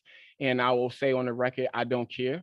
I don't care about what people's experience was dealing with Odyssey House in the past, because me dealing with Odyssey House now has been exactly what we needed. They let us into space. They let me in. They showed me what was happening. They told me about their non-traditional approaches, and they tried to let the community board know when they came, but folks were so worried about, how many people were from East Harlem that they didn't learn about these unique approaches that are being taken. And we're still holding people to how they might have come and showed up in the past. So with respects to that, I do want to apologize to Odyssey House, because I wouldn't handle you that way. And I'm not going to handle any organization that way. I do agree that we should, like, if folks come before us and they want to take and they need a letter of support, we do need that time. We need that time to go through their information, to learn, let them present, go through their information, and then come back and have a discussion on it. No one should feel rushed. And I think that that's the essence of what folks were trying to communicate in full board, that people have time. I mean, not full board, and executive, right? But I think what was used to make the argument was not good argument, so I understood, I understood what folks were saying, but I didn't agree with the arguments people were making. And at the time, I didn't have the right information to call it out, and I'm really not going to go back and forth with folks too much. So I left it alone, because this was the place to have that conversation. So I wanted to bring that up. So now we have the Odyssey House stuff as well on the table, so you guys understand. So also, I want to apologize to my committee members who worked very hard on that resolution last month, to have our efforts undermined for no reason of our own. It wasn't anything I wanted. I expressed that I wasn't comfortable with it, and no fault of your own. So I do want to apologize to you all as well, though, because your work was undermined in that being taken off, because now we have to sit here and talk about Odyssey House again when we shouldn't have had to, because there was no requirement for that to take place. I mean, there was no need for it to take place rather. So with that being said, that is the fullness of my presentation. I'm going to open the floor up. I first want to open the floor up to our chair of the committee so that he can clearly, address the things that I said very explicitly. I think everyone needs to hear him say things. I would express very much appreciate,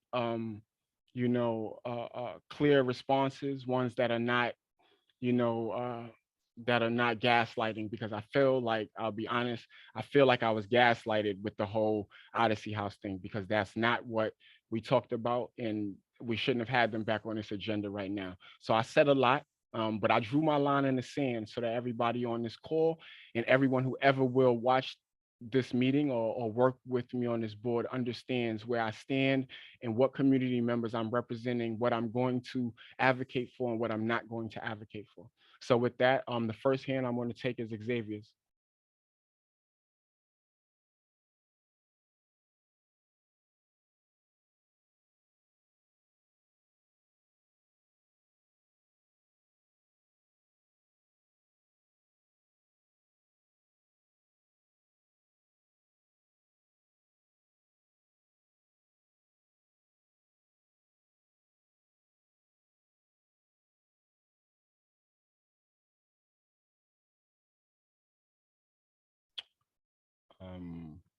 Xavier, are you able to unmute yourself? Yes, thank you very much, Isaac. I'm been listening to the meeting. I'm managing a sick child at the same time, so I've tried to listen as much as possible. There have been a whole host of things, and again, I think you've jumped out of order. So I just want to, are we on point 3 or point 2? Because I just want to make sure that the committee understands where we are. Are we on 3? Because you addressed 3, you went out of order. So I just want to make sure, are we on 3 with the moratorium? Because that would be the first action item that you repositioned. Thank you very much. We can discuss both of them. You can take your order and how you want to discuss them. I consolidated them when I gave the beginning of the presentation. I said I'm going to incorporate these two into one because they're very much relevant, because the issue of Odyssey House is a product of the moratorium itself. Okay, I hear what you're saying. So the moratorium, which took over 10 years to create, and I have heard everything you've had to say, and just to note for the record, I've spent the past 2 weeks trying to get a hold of you and sent you several emails, et cetera, and so on. So I just want to make sure that's out there. So we could have had multiple bites of the apple, as the old saying goes. But the moratorium is a renewal that we have before us. So that would need to be a separate item in this committee and separate discussion. So compiling in both would be out of alignment with Robert's Rules of Order. Okay. So I just want to clarify that real quick, and so that's my recommendation. Talk to the moratorium first. You can speak to the moratorium first, brother, and then we'll go to the Odyssey House. Yeah, thank you, brother. So there are a couple of things I just want to say is that the way what's been stated has been very clearly misrepresented in our conversations, and as I have stated numerous occasions, both with you and with people in general, that no matter what we say, the spoken and written word remains our most inexhaustible resource, and that we have to lean in. If we don't lean in, we're going to fail one another. And we will err and we'll make mistakes along the way. But I do think the way that this was cast is not indicative of that spirit. So I would implore, as we go forward the rest of this meeting, that we do more to lean in. That is what I'm asking everyone in this committee. And so to speak very plainly about this is that the conversations that were stated by the chair of the Human Services Committee are accurately articulated. So that, and if you would please go listen to Executive Committee, you can see everything on the record. I think it's very important because Nilsa Rama, our former chair for 4 years, who I served under as vice chair, and during that time had served under the Human Services as the chair of that committee and Statement of District Needs and Housing. And as Isaac and I have shared many a meal together, and I think I look forward to us returning to that. It's very important that we recognize we are human. we do represent many people of this community, and I appreciate you opening with the human connection. Just like when we sat over dinner and prayed, that meant a lot to me. And I think we need to do more of that, whether you believe or not believe. I think that's important that we do that.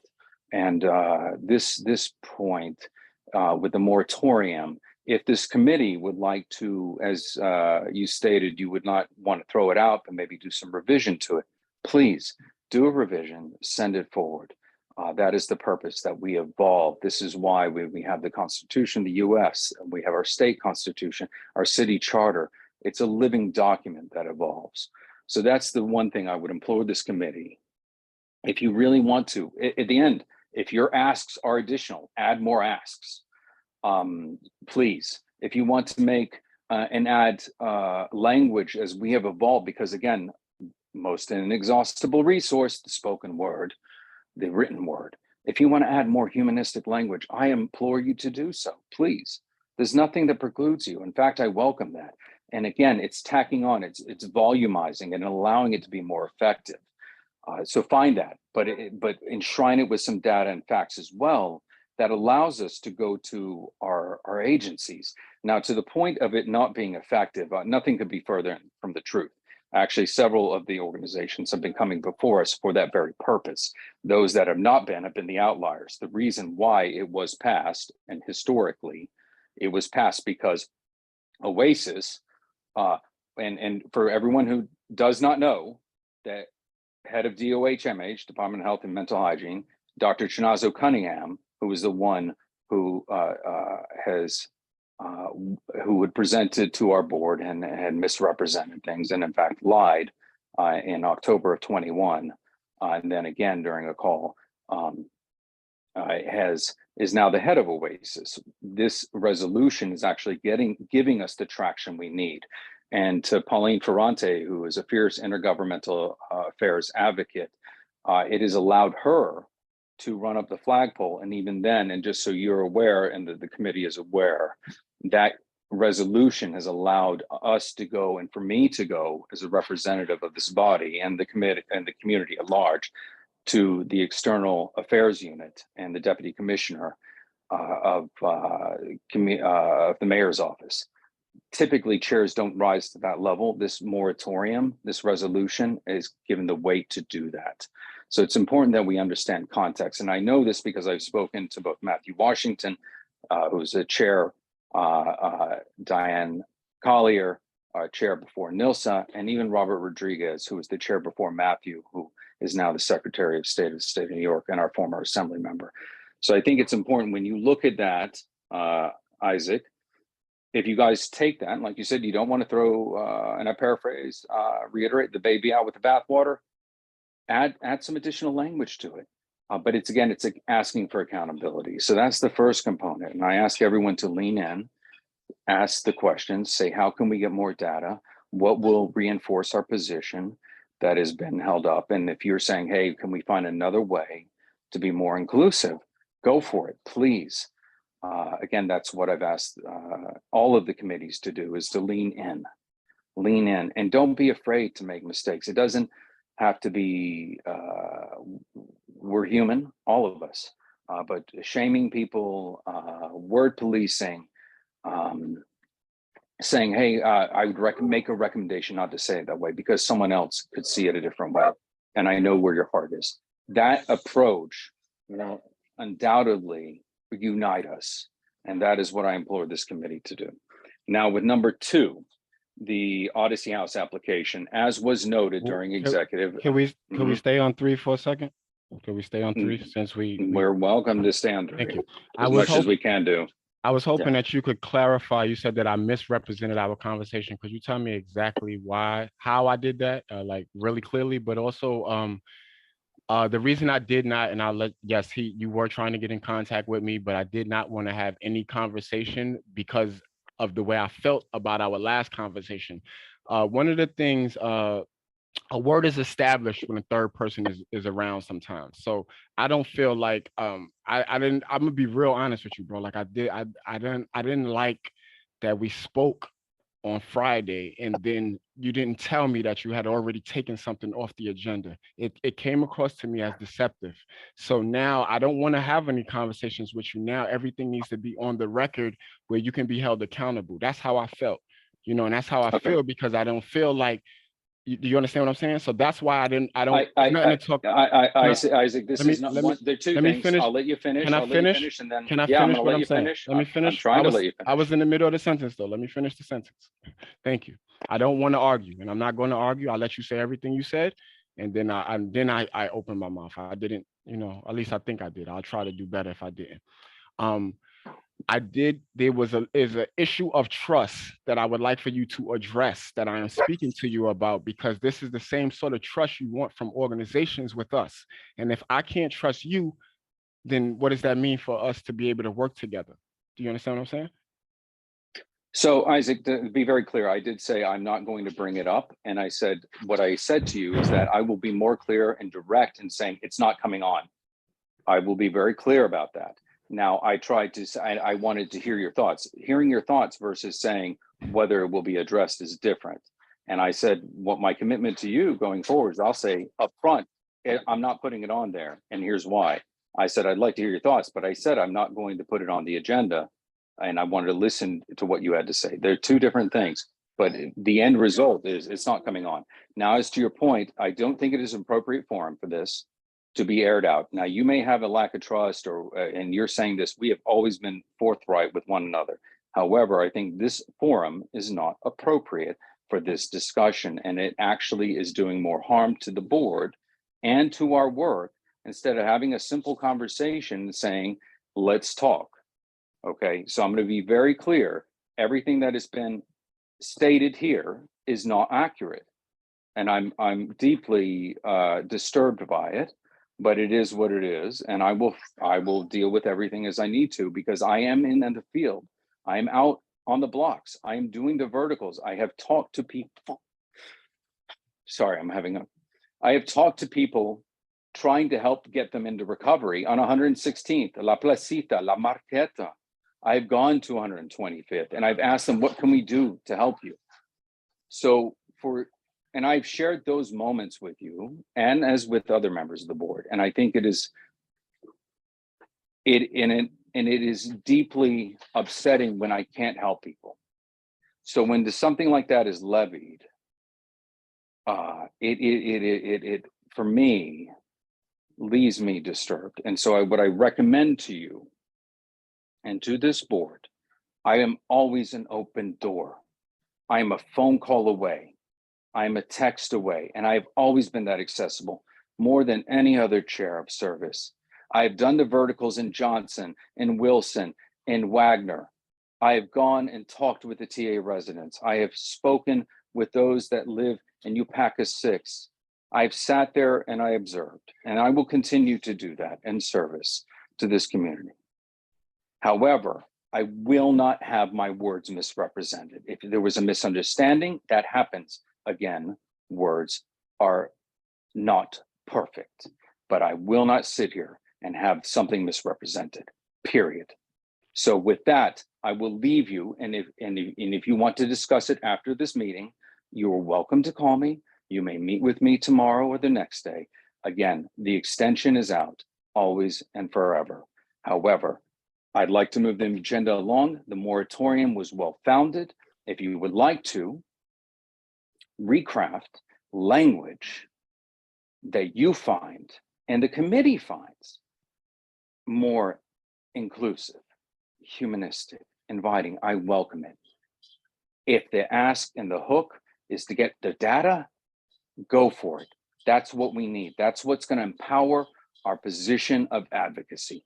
If we don't, then we are abdicating our responsibility, which is what our previous chair, Nilsa Rama, mentioned. And as I will state to the committee here now, we cannot abdicate our role, and we want to heal people. And case in point, I've spoken to a gentleman who used to work for On Point and who enrolled in the same programs as NA and AA, like my uncle did, like you mentioned at the beginning, your mother did, programs that work. And he wants to lean in and help. I'm having the conversations, and I actually had a call, a Zoom call with British Vancouver, with a program that is actually working for healing people to get services. And everyone who's listening to this meeting, I want you to listen to these words now. We are services rich, but resources poor. We are services rich, but resources poor. And that is where we are failing. And part of that moratorium was to get more resources and to also find a way to meet people where they're at. So with that, I ask this committee to actually do the discussion on number 3. Now, number 2, I will address and transition. As we discussed, and as our previous chair, Nelson Rama, laid plainly bare. I don't want to go to 2 yet. We're still on 3. Can we stay there, please? Are you going to take up the action item and proceed the discussion? If you would allow me. Yep. Okay, so I appreciate everything you said, and I appreciate all of the work that you do out in the community. A lot of us do a lot of community work, and it's very much appreciated, and I very much appreciate you sharing your lived experience. The reason, I'll be very clear, the reason that I said it here, because it was the truth, 1. 2, and if it was not, I'm asking you to clarify what was not true, and I think the committee and everyone listening deserves that. I don't think we need to have a side conversation about anything, because there's nothing. If I was mistaken, I know what I heard, but I hear what you're saying to me. And I'm asking you, if I clearly misrepresented if I knew that you tabled it, we wouldn't have had to have a conversation before full board. So it was clear that you didn't communicate that to me clearly. So I think, like, it's I don't, this ain't I'm not here to like shoot at you, tick for tack. No, I'm trying to show you, like, this is a source of an issue for me. This is a source of an issue for me. You can't tell me, oh, I'm not going to have this conversation on the record, but want to talk to me a side conversation. What do you need to say to me that you can't say on the record? Yes, you are. I love you. You know that. And we're going to go get something to eat probably next week. But that doesn't take away from what I'm saying. And if something is being misrepresented, then it needs to be spoken clearly, so the people listening have that. Don't just say that and then throw in all of the work you do. That's good. I do work too. But I'm telling you of something that was not clear to me, that I feel was an arbitrary use of power, and that is not being addressed. Like, I'm saying, like, legitimate stuff that I'm asking you to address. And I don't want you to take offense. If the shoe fits, wear it. But if not, clarify it so there's understanding. But you're not doing that. You just rebuttaling with how much work all right. Isaac, you did not hear me correctly on the Friday. I'm going to be very clear. And my commitment to you was to very directly say, this is it. Now tell me what you think. That's what I tried to be more diplomatic in tone and softer in tone. And that was why I said I would lean in more readily. That's it. So you did not understand me, and that is okay. And that is where we are. That's okay. So let's go have a meal. We'll talk it up. And you say, I communicate better this way. Please be more like this. And I have no problem adjusting. I'm here on this planet to get people, not the other way around. Okay? It's that simple. I stated it. My understanding when I walked away from the conversation is you understood what the position, it was not going to be before the agenda, and it was X, Y, and Z, and I was going to hear you out. And that's how we walked away. That's it. It's a misunderstanding. That's all it is. Yeah. So right, cool. I hope that explains it. But misrepresenting and saying that I presented this way and I'm going to do this and I'm going to do that. Don't chop it up like that. That's not accurate. You didn't speak about Metropolitan Hospital and all of these things, so I made that up too. No, I did not. I spoke about Mount Sinai. Mount Sinai. They're two different. hospitals. They're two. Sorry. Public health and hospitals. My apologies, separate. Okay. Two different hospitals. That was a mistake. It's still the point of the hospital. You understand the point that I made. So here's the thing, everyone. But real quick, you misunderstood what I said, and I said I'd be very direct and say I'm going to talk about the sky. The sky is blue. That's it. Okay. I'll hear every other thing in your position, but I'm telling you right now, the sky is blue. That is what I will do going forward.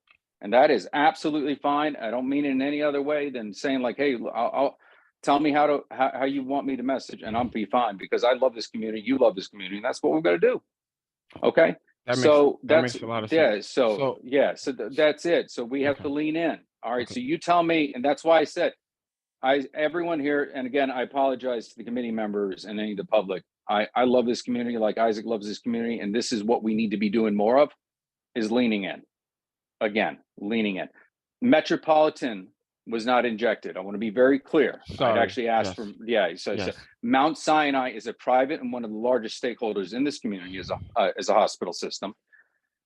They do, and one of the conversations Isaac and I did have, and I want the committee to be aware, and I asked for him to lean in to using that information that was given by Odyssey House, because it was Odyssey House, if you remember, and you can listen to the committee meeting, injected that the majority of their clients come from Mount Sinai, and that the majority of their clients who are going to get methadone treatment, from Mount Sinai, are getting accessed, and again,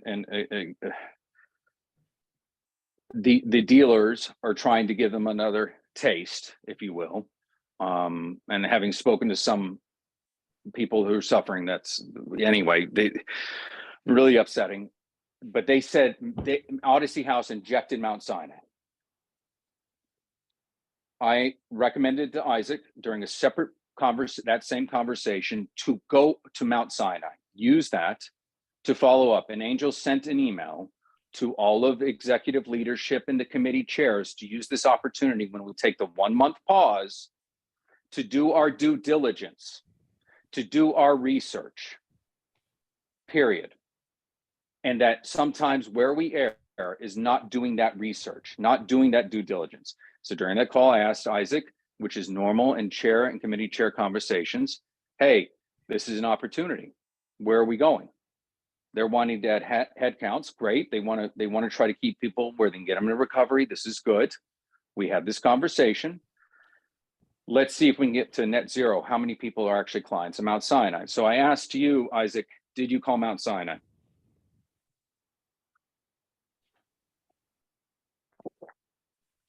Are you asking me that now? I am asking you very directly as we're having an open conversation. Did you call Mount Sinai?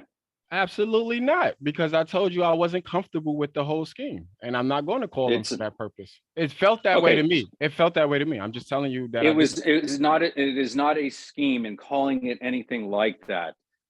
Again, it is important. I speak to the community and the community board. It's not a scheme to ask for accountability. It's not a scheme that to ask for agencies to be accountable. That is our role. That is our city charter remit. Go read it. That is what we are charged with as board members, is to ask the agencies to be accountable to the community board, to be accountable to the community we represent. If we choose not to do that, we are abdicating. We're giving up the responsibility. So what's the point of being a board member? So that's what I challenge everyone here on this. So as a result, thank you for sharing that. I'm just going to go over a couple things, because it's important that we are being curative and that we are helping people heal. Isn't that what we're here for? Is to help people heal, to get people into recovery without stigma. So part of that process is to find out what we're dealing with, what the reality is. How many people? So did receive numbers, and we can go into that.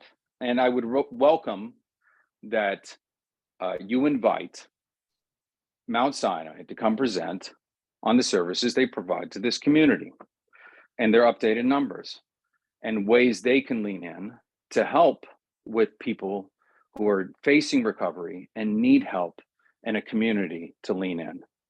So that is what I am asking this committee and you, Isaac, as chair, to reach out to them and ask them to come present on their numbers and to say, hey, we've had another group who wants to help heal people.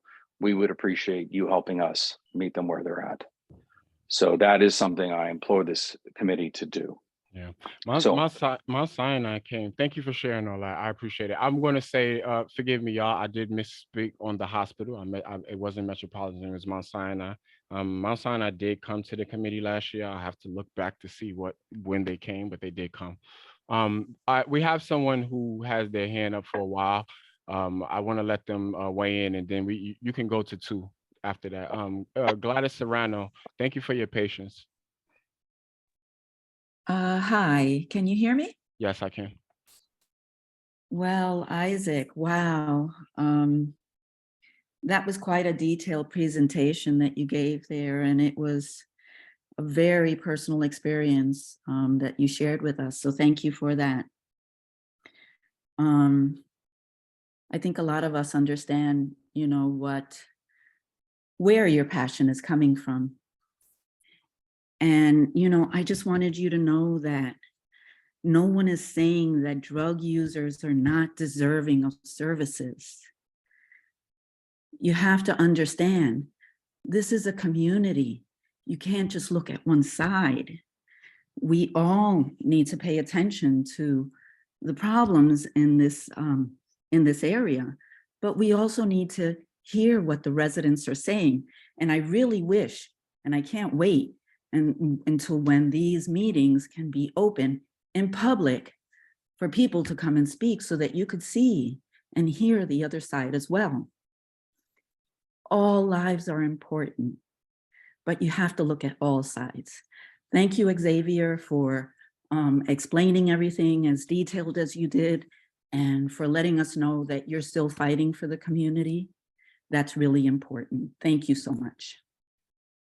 That's all I have to say. Thank you. Appreciate you. Could we move on to the next agenda item, please? Number 2. Xavier, you can, I've already gave my piece on where we're at with Odyssey House. So I feel like at this point, you should probably, if there was something you wanted to talk about with the committee with this, I'm not sure what business we have with Odyssey House. As I recommended to you just a moment ago and to the committee, is that they injected Mount Sinai. Mount Sinai should come and give updated numbers next month. That is what my recommendation. I ask you to put that on the agenda. Well, actually, it should be on the agenda for next month. Second thing with Odyssey House, to clarify for the committee so that they understand, a letter of acknowledgement, and this was clarified at executive. Please go watch the meeting. Nilsa Rama really summarized it well. And I think it's important because Nilsa has been on the board quite a bit. Also born and bred right here in this community, lives like right off of First Avenue. The reality is that an acknowledgement letter is used by Oasis to check a box. And she clarified this. It's not to say that what they're attempting is good, bad, or otherwise. They just use that to check a box. I would prefer that this committee do its due diligence because information was injected into the conversation, that they do the work that needs to be done, which is to investigate and then weigh in. So that is the recommendation I leave to you. This is not about a scheme. It's not about that it was underhand. It has nothing to do with that. It's about process and that we do it the right way. The other committees do their process the right way. And I understand and I hear the points taken, although they are not well taken. But I recommend to this committee to do the due diligence, which is Mount Sinai was injected. Go get those numbers, come back and let Odyssey House present to you. So that way, whether you are just saying, yes, you presented, and that checks a box to add the services, or how many are going to Mount Sinai. Okay, Mount Sinai wants to lean in and push those people, because at the end of the day, if we're talking about humanizing, if we're talking about recovery and helping people heal, then we have to stop monetizing. And that is the point of this right now, is that too many organizations, and I'm not laying blame on any of them, but it is a crisis world over. They monetize human suffering versus human healing. As my father, Millbrook Houses, South Bronx, said, you could subdue symptoms, or you can cure the cause. So again, this committee has a charge, a responsibility to go chase those leads, find out the facts, and then I would prefer, rather than just acknowledging that they present, which is just a rubber stamp, them to take a more finite position on it, therefore justifying where we stand on item 3. I hear you. I don't agree with that being the best course of action, but I would love to hear from our committee members, some voting people. I would also love to hear from Odyssey House. You guys are listening to all of this. Do you want to weigh in on anything that's being said? I know it's pretty late. Yeah. Oh, hey. Okay. Hi. Reverend Scott. Hi, Chairman Santiago.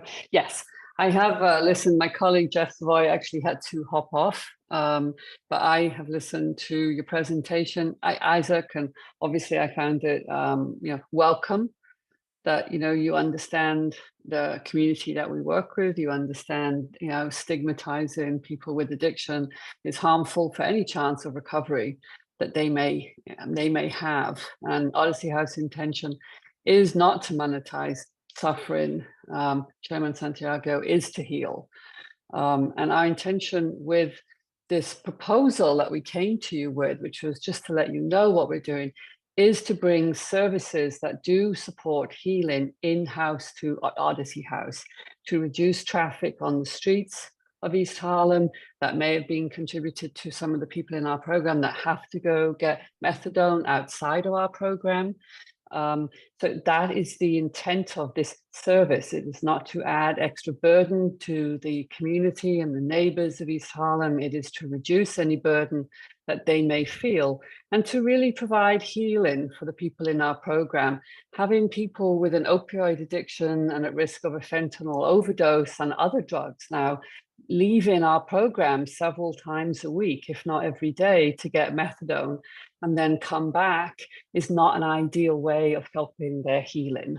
So it's just a very straightforward proposal. It's for the residents in our program. It is not an outpatient service. Over the years, Odyssey House has seen the number of people coming into residential care in need of methadone and buprenorphine and other medications increase. And as we've seen that increase, our urgency to help them, has to match that. And our big fear is that people step outside of our program and they take a drug that could kill them. And, and that is against our charter. And I know it's not what the community wants either. So, I'm sorry that, there's a feeling that you want more information from us, that we were not forthcoming or something, Chairman Santiago. We were. The numbers that we expect to treat are about 100 people at any one time. And these are residents within our program. So I do hope that you can, come visit like Reverend Scott did. We are very open to that. It's a genuine offer to any members of the community board. And we have always done that. Odyssey House has been in the East Harlem community for close to 50 years. And we take our relationship with the community very, very seriously. It is of value to us. It's of value to our clients. It is of value to the staff that work there. And I'm happy to answer any questions that you may have. Go ahead, Xavier. Thank you, Isabel. And again, Sure. There was not, again, clarifying, what part of the UK are you from? Oh, I was raised in Wales, but I've been Wales. living Oh, There I'm you so go. sorry. I apologize. Matthew Reese is someone I've worked with. Okay. Proud. So don't take what I was saying is that I was casting in any one light. I said I'm not saying any of it. I was a general statement about the profiteering in the medical world, and I think you probably know what I'm talking about. Yes. And it's sad.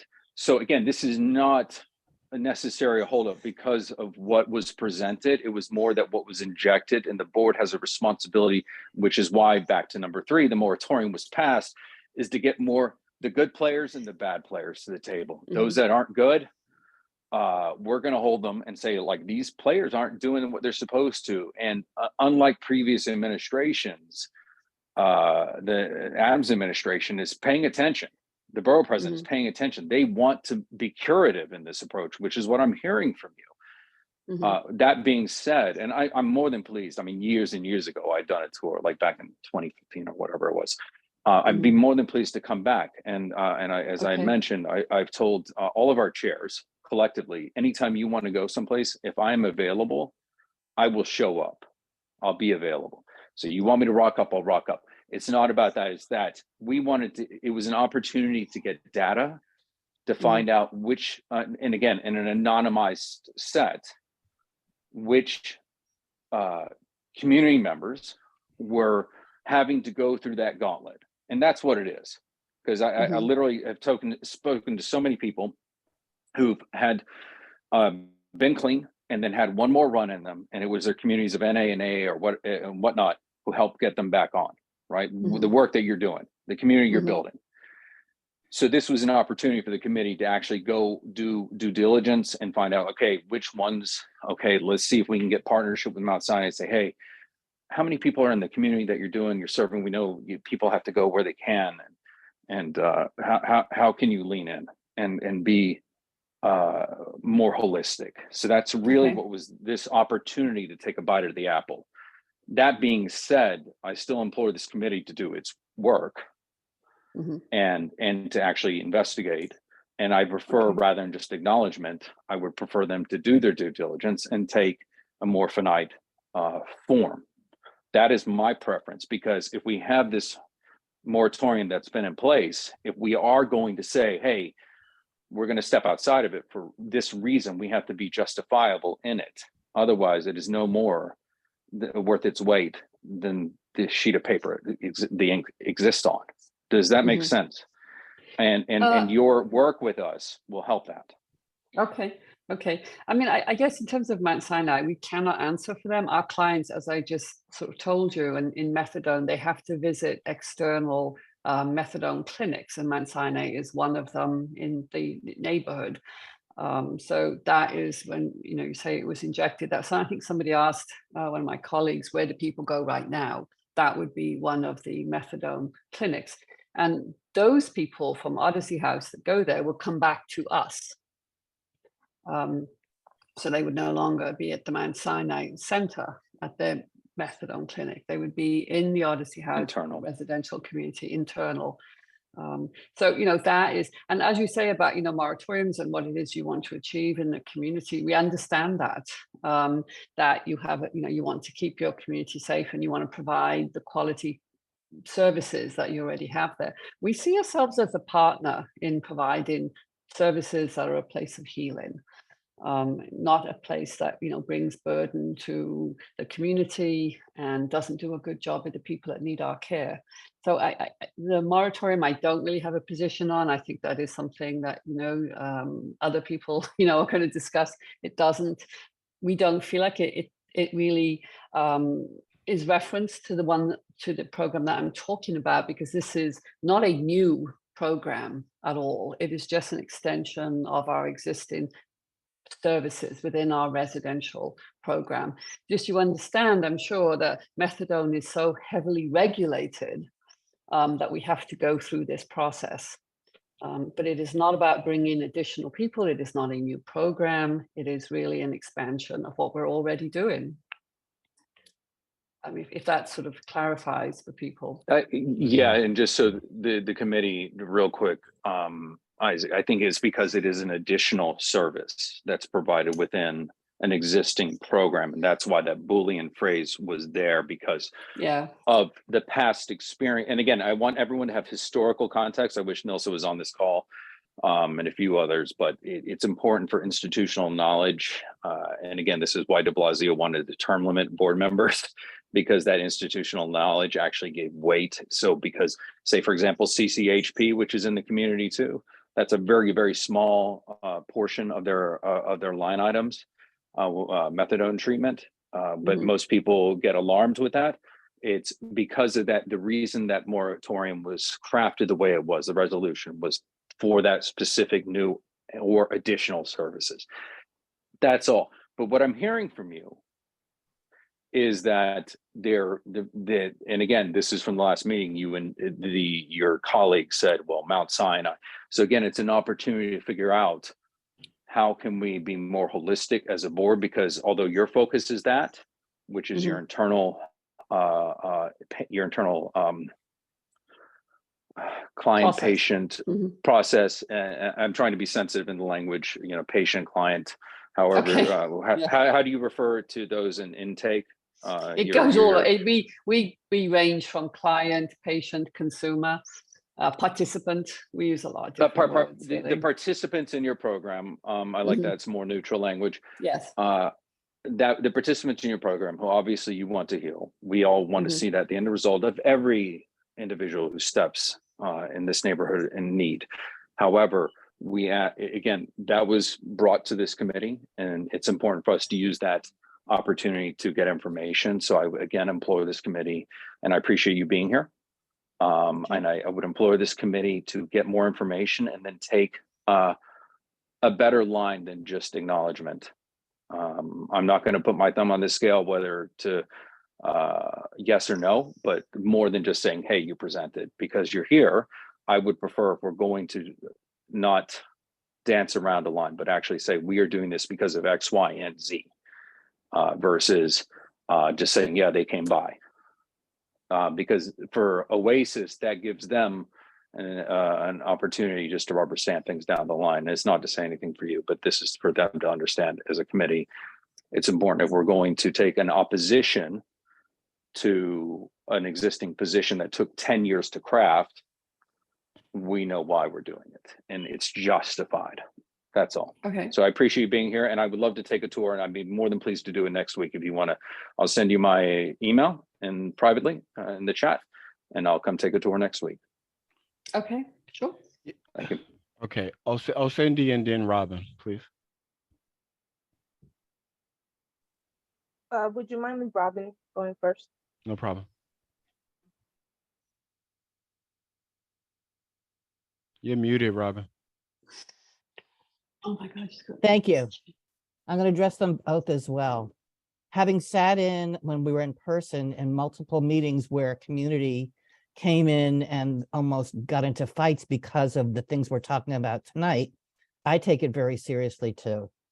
And I understand the need for the moratorium. We don't have the same system or power that, for example, the committees that decide on liquor licenses, et cetera. We don't have that. This is a version of that. It's a kind of weak version of, but I think it's the only tool we have to say to providers, we need to know who you are, and then we can make informed decisions. I think, and this brings me to my second part, I think that we've gotten to know Odyssey House very, very well. I don't feel that we need to know Mount Sinai's answer to how many people get to Odyssey House as a result of them. We know how many people Odyssey House is serving. We know the percentage of East Harlem people. That's how I feel about it tonight. And I thank you both. I thank you, Isaac, for laying bare your transparency. And I thank you, Xavier, for your love of the community and the place that you're coming from at the same time, and for your leadership. Thank you. Thank you very much, Robin. Osendi?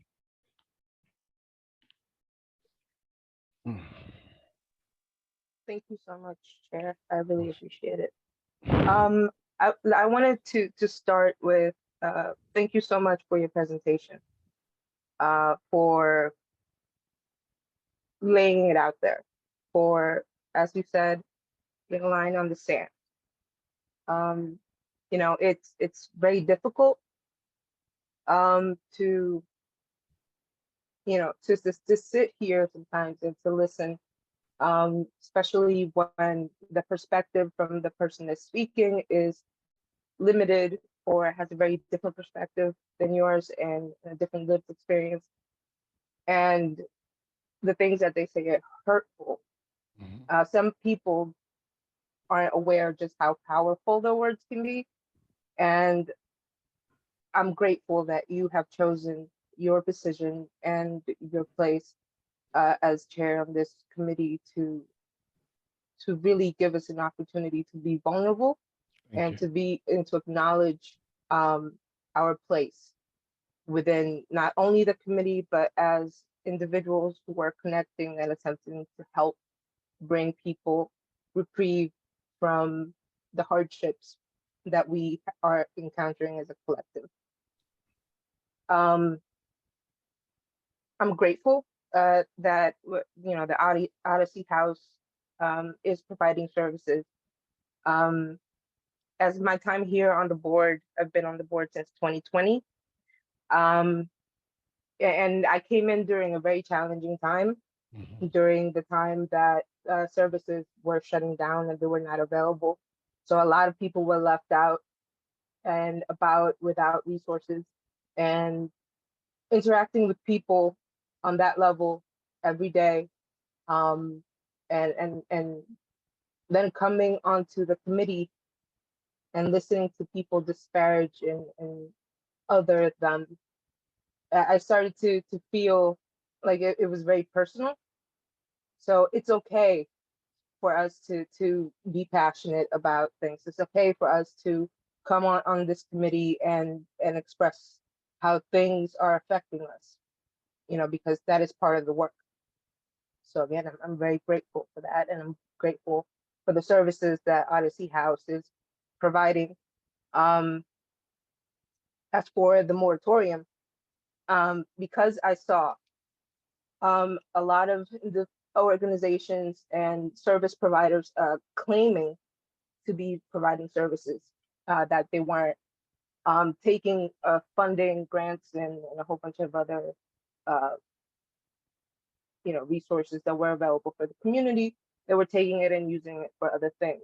So when, and of course the outrage and the challenges that the community has faced because of all the people falling through the cracks through services that people need, that weren't being actually provided, created an additional sense of urgency to not only find who is actually providing services, how can we actually hold these service providers accountable, how can we actually establish a kind of like a timeline as to what it is like people traffic, so we can better understand where the gaps in services are, so we can better understand. And all of this was needed by accumulating data and accumulating a lot of people from a lot of different agencies communicating in ways that from then Borough President Gail Brewer, the impact and the work that was done here during the pandemic and still being done here is something on a scale that hasn't been seen and done in New York State and possibly the nation. And that's a quote.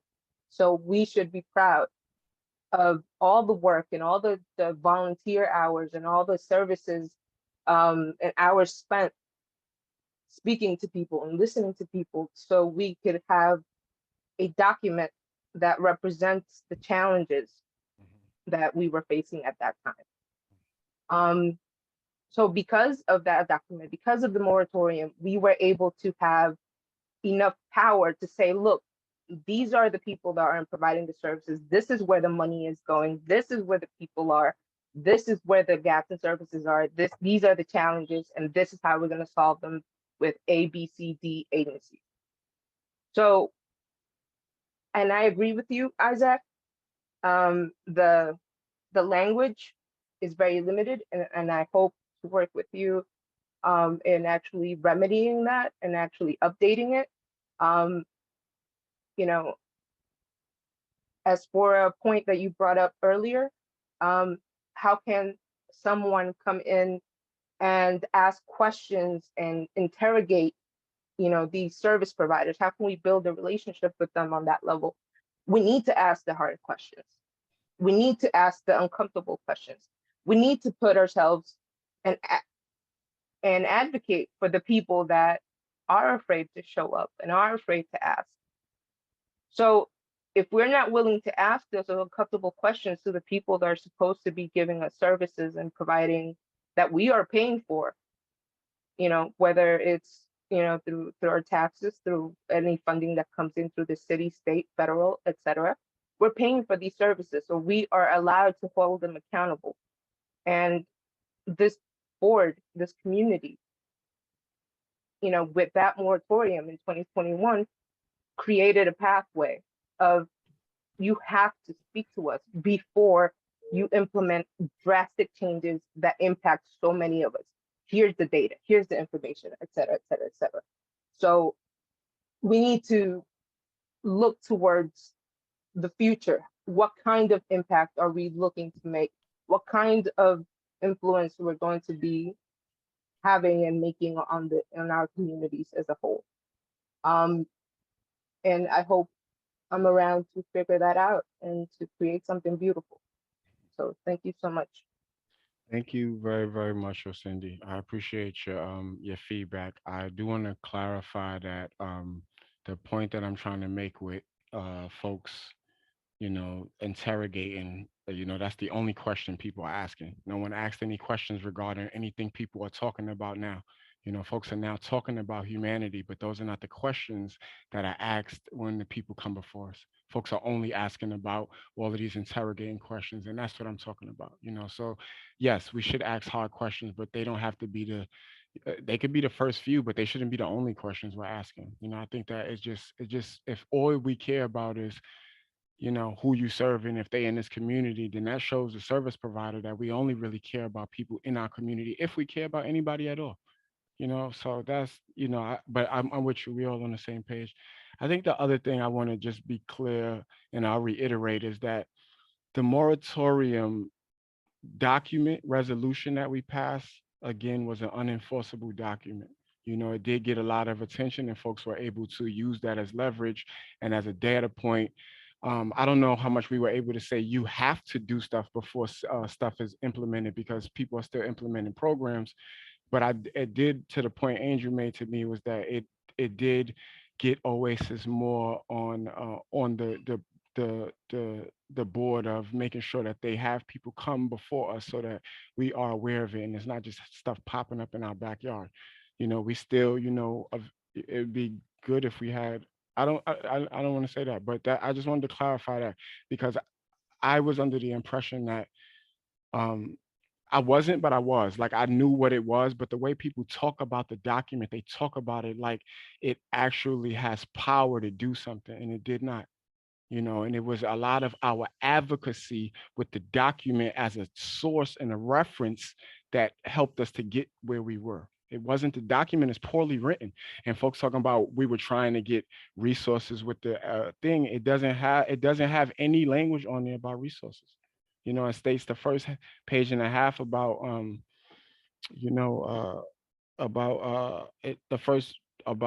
whereas all of the issues, and then it's 3 things we wanted, and none of those things speak to resources. So and yeah,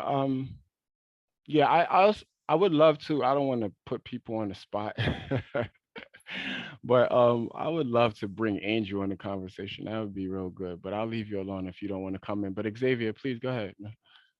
And then Cindy, please go ahead as well. I'm sorry. Oh, Andrew, I see you. Okay. Sorry. Can we hear from Andrew first? Because he hasn't said anything, and this is our district manager. Yeah, Angel, go ahead and opine, and then I'll speak after you. Thank you. You're muted still. Thanks, Isaac. So as with all our meetings, a number of things were said, and I'll try to make a couple of different points. Having worked at the board for a bit now, part of my task is to spread awareness of what a community board is, spread awareness of what the opportunities offered by the community board are, and what our role is. I always raise my hand to speak when it's inferred that this or that voice is not being heard at the board. That's untrue. The reason why our meetings are so long is because all the voices are heard. And it's been like that for, I've been working at this board for over a decade, and it's always the case. It depends who shows up and what they're saying. Everything is heard, everything is noted. And if you read our documents, the moratorium aside, I agree, the moratorium is poorly written. But if you look at our statement of needs for the last 13 years, you'll see reflected in there both the need for services and concerns about saturation and quality of service, right?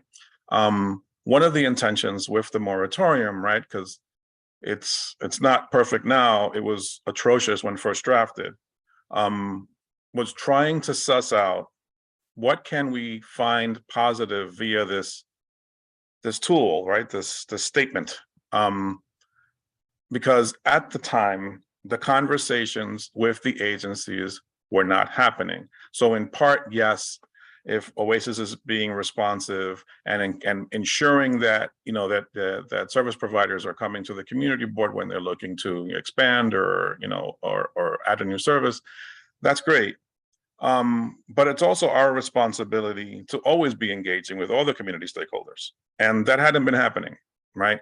So as the conversation was being had in that moment about we have too much of this, we have too much of that, this isn't good, this isn't, you know, this could be better. The conversations had not happened with the service providers at that moment at all. It just wasn't happening. Subsequently, yes. So that's a positive. But then once you have people at the table, well, then, you know, whatever questions you're going to ask, you know, of course, you're trying to, you know, get useful information to understand what they're offering, to see if they're actually doing what they're claiming to be doing. And that's the same for service providers, land use developers, everybody, right? We're trying to get at some, you know, we're trying to get at the truth so that we can opine from an informed position, right? And also where we're seeing irregularities or, you know, imperfections, then, you know, we can impress upon whoever those organizations are to improve, right? And if we have to bring in community, you know, other partners to, you know, bring pressure on those organizations to improve, then we can do that. But we don't know what needs to be improved if we haven't had the conversation with those organizations, right? So that's a benefit of this conversation. Since the resolution asking for a moratorium was passed. But then when you have somebody at the table and they've expressed what it is that they're seeking to do, then you have to make a determination. You know, are we going to support this and why? Are we not going to support this and why not, right? And it's the responsibility of the committees to work all that out and to put forward informed recommendations. And then for the board to respectfully consider the recommendations of those committees and, you know, vote to ratify them in most instances, unless the committees drop the ball. And if the committee's done their job, then the ball's not dropped. As it relates to process, you know, we have to always be and continue to be transparent in the way that we operate, treating everybody fairly, even when we have a damn liar in our face, right? So I support the land use committee. I see 99% liars. So I have to be on guard all the time, right? So we ask those probing questions and we push and we push and we push and we push because we have to get at, like, what is this, you know, project actually gonna bring that benefits this community, right? So I understand the need and the importance of really poking at, you know, people that are coming before us. At the same time, we have to stake out what our positions are, right? And then we have to defend them. And we have to stake them out informed by the conversations with our committee, with our community. We can't just decide them all by ourselves. And I say that because we haven't. We haven't just taken a position that we just make up ourselves. And I'm saying this not just for the committee, but for the public too. And I say this in all our meetings, every time somebody infers something to the contrary. We spend a lot of time thinking about the input that we're receiving from the community in all spaces, all the time. And if people get that twisted, well, I'm sorry, but I'm here to remind you, it's just not the case. We hear everybody. The board might end up taking a position you don't agree with, but you can't predict what the position is going to be, right? If the board is doing its job and it falls on one side, it's falling on that side, you know, because it's done its homework and it's making an informed decision. If it doesn't happen to line up with your individual position, well, that's what happens. It doesn't mean that we're not, you know, doing our work and we're not being considered the community. Far from it, right? And what we encourage, you know, not we, but I encourage the staff and the board to do at all times is to keep those doors open, make sure that people know they can come to our meetings, make sure that people are given the time to share their thoughts, make sure that things are documented and that things are being considered. And so far as this, this moratorium and the time, that it's taken to, I've been working here 13 years. People have been throwing the word moratorium around the whole 13 times and no one put pen to paper until more recently. Okay, so now it's on paper, fine. And if it's having the benefit of, if it's only having the benefit of getting, Oasis to ensure that people come to us, good. If it's out there and people, are, thinking that this moratorium is hanging over their head, good. Just as long as that is getting them to the table so that then we can have the conversation. But is the moratorium a be all and end all? Absolutely not. And can we enforce it? Absolutely not. In all of our positions, and this is key, because I know sometimes people get distracted. We don't give licenses. We don't make laws. We opine on everything, right? I hear people say, "Oh, no, we're only advisory as to be dismissive." I'm like, no.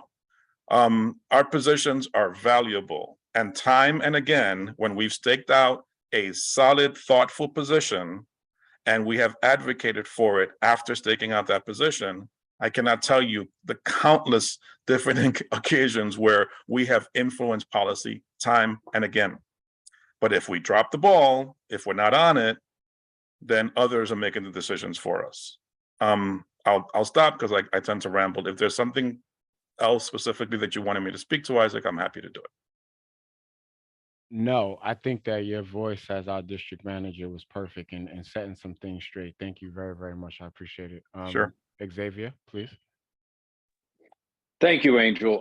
You and I very aligned, saying the same thing, two different ways. I think the point is that we either believe in the model or we don't.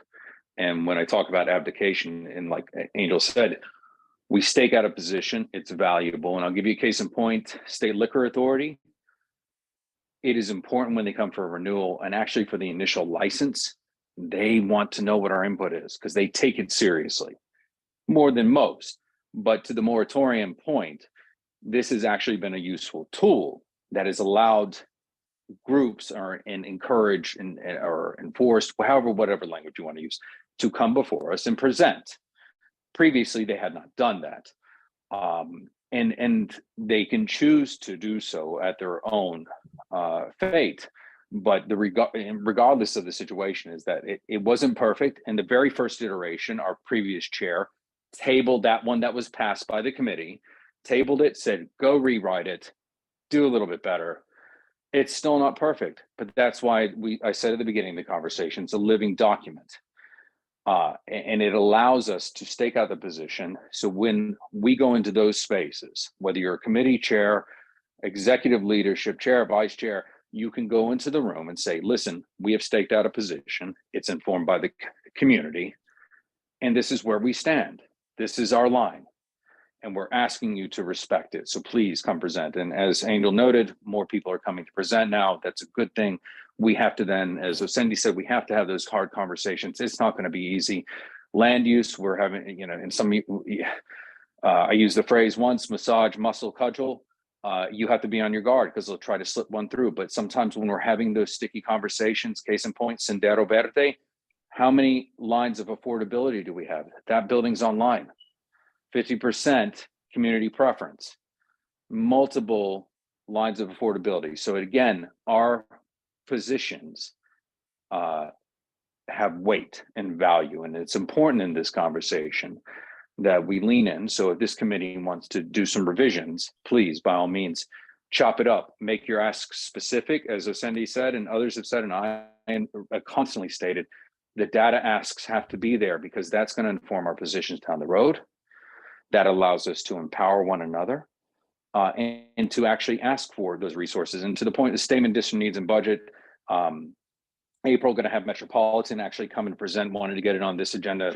Looks like it landed a little bit too late, but that's okay, because that's going to inform our positions for resources, not just services. And that is why fiercely we're all out there advocating. So again, thank you everyone for leaning in. So I implore you to as stated, take some positions. Thank you. Thank you. Oh, Cindy, I saw your hand went up earlier and went back down. Did you want to weigh in again? Don't mean to call you out. Oh, sorry. No, it's okay. I appreciate it. Yeah. No, a lot, actually, some clarifying questions were answered Okay. during the presentation. So thank you. Okay, cool. Yeah, just want to make sure that we didn't miss you. Okay, so exactly. Okay, good. I feel like we're gonna close 3 on the note that our goal is to come back next month with some revisions. I will have my revisions marked up on my PDF copy. Everyone here has a PDF copy.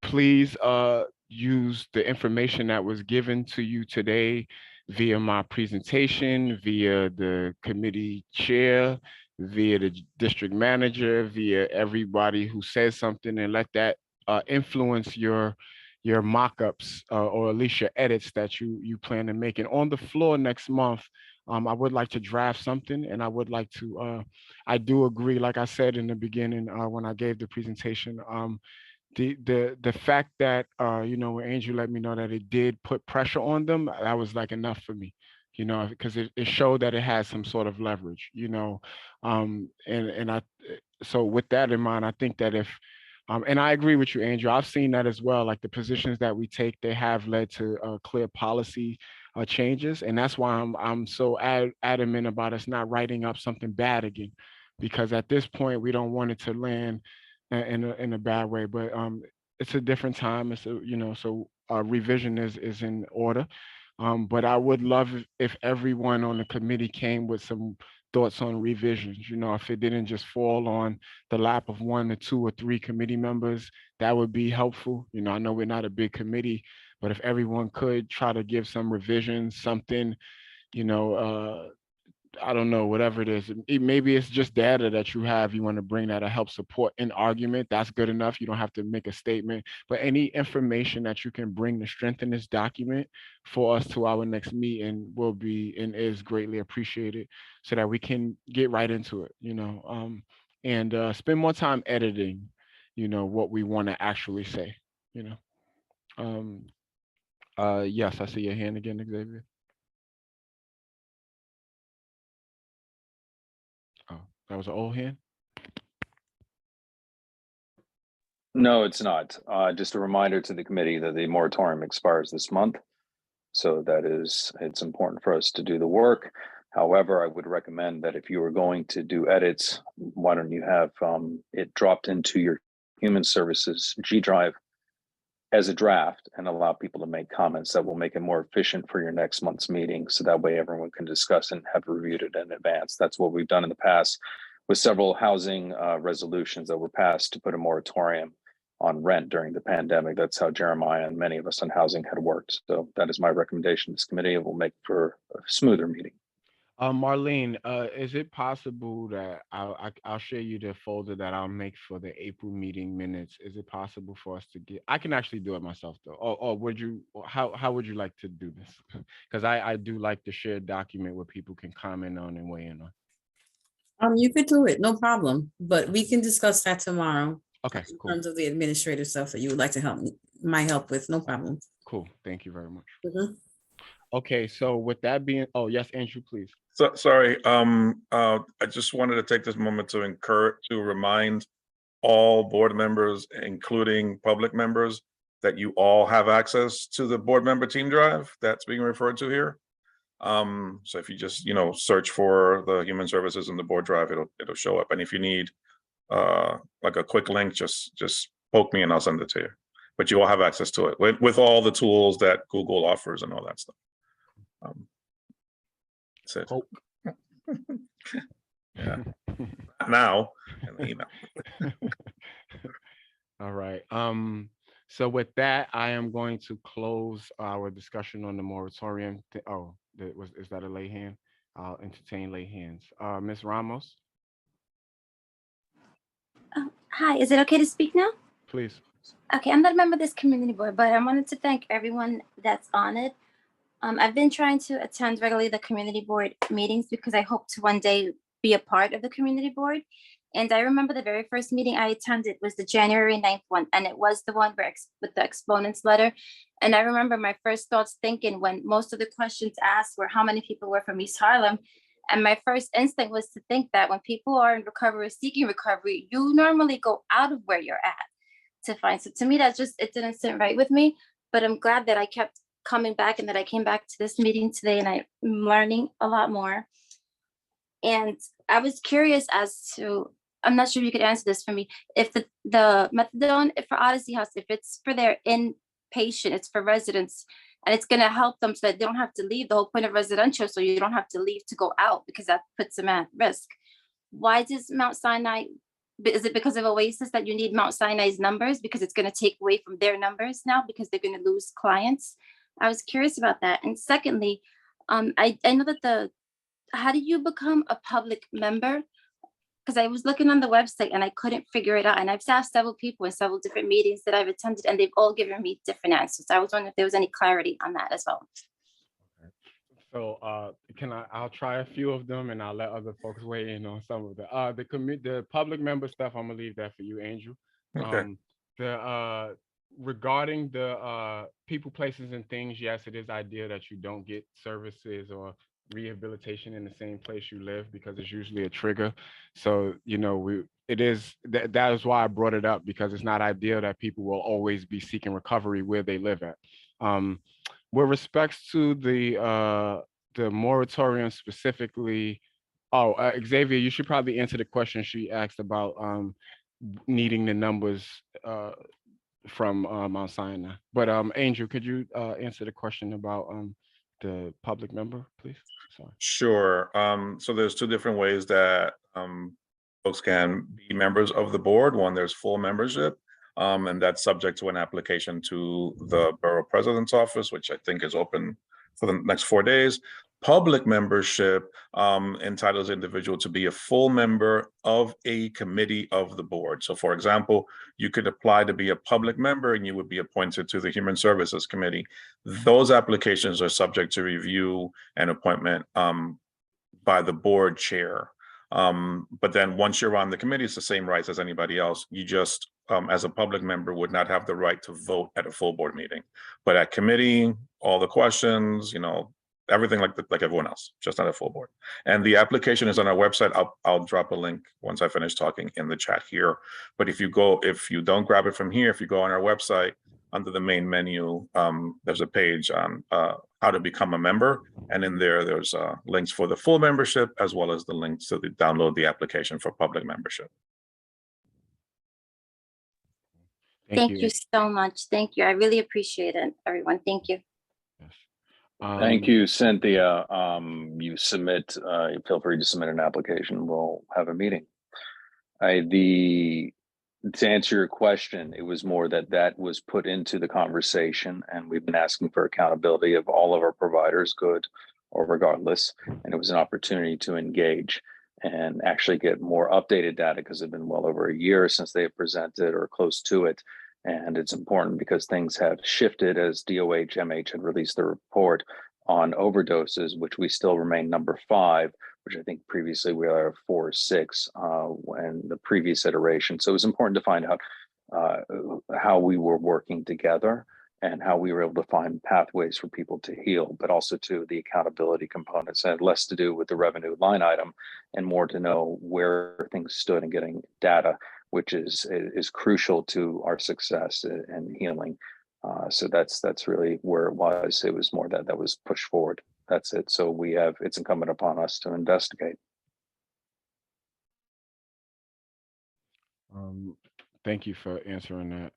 Jen, hi, hey.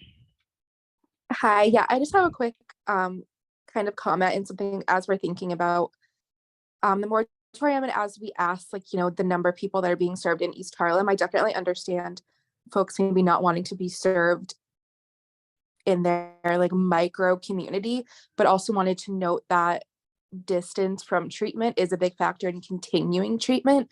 And that's kind of how I've always viewed that question of, You know, we know people being served within a mile of where they live are more likely to continue to come back. And we see once we go past, 4 miles of where you live, that's inhibits you from seeking that treatment. And I know, like, personally, I'm like, if my doctor is all the way downtown, I'm less likely to make those appointments and to keep going. So thinking about it not as us not wanting to serve folks from other communities, but making sure that folks that maybe live 5-10 miles away can access services that are closer to them. And that's kind of how I've always viewed that question, to be not excluding people, but making sure that it is easily accessible to people wherever they are.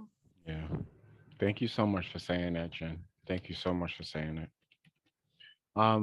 Xavier, is that a new hand? It indeed is. Thank you, Jen. You jogged my memory. That reminds me, again, it's important for us to have a check-in, and that we hold, we provide services, and that's important that you mention that. We provide services to 70% of people who are not from this neighborhood. 30% of our people receiving services are from this neighborhood, out of a containment of 11% of total facilities. So I think I hear your advocacy, if I'm understanding correctly. I'm pleased to have a further in-depth conversation, but that a more equitable access would be crucial to helping heal across our greater metropolitan area. And I think that's where the STEM is just meeting people and helping people heal. So that's really it. So I just, again, making sure people had data and they're informed. Yeah, thank you for saying that. Again, Jen, thank you for saying that. That's a good reminder for folks. So we are out of our discussion on the moratorium now. We know what we're going to do. We're going to stand by for an email, which will be the moratorium document with, everyone will have, you will have comment permissions. Please comment. Don't try to make suggestions, because if too many people does it at the same time, it marks up the document weirdly. But we'll send instructions with that. Okay, coming out of that conversation, finally going back to Odyssey House, I have a question to you, Xavier. So specifically, I heard your recommendation. I don't know if that's the trajectory out, and I also heard my committee. I also heard Robin also say that she doesn't think we need that data. I agree, but what is it you want? Because this again is something that you have on the agenda. So what do you want? How do you want us to proceed? Because the motion already exists, and the committee already supported the letter of acknowledgement. The committee may proceed with a letter of acknowledgement, but I think it's important, the existing moratorium on the table that expires this month, that if you're going to take a different position that is counter to it, again, counter to the position standing that has been there for 2 years, that you cite reasons why, that you explain it in detail. Again, as Angel had messaged earlier when he was speaking, again, it's either before, it's not, well, yeah, you came, it's no and why, yes and why.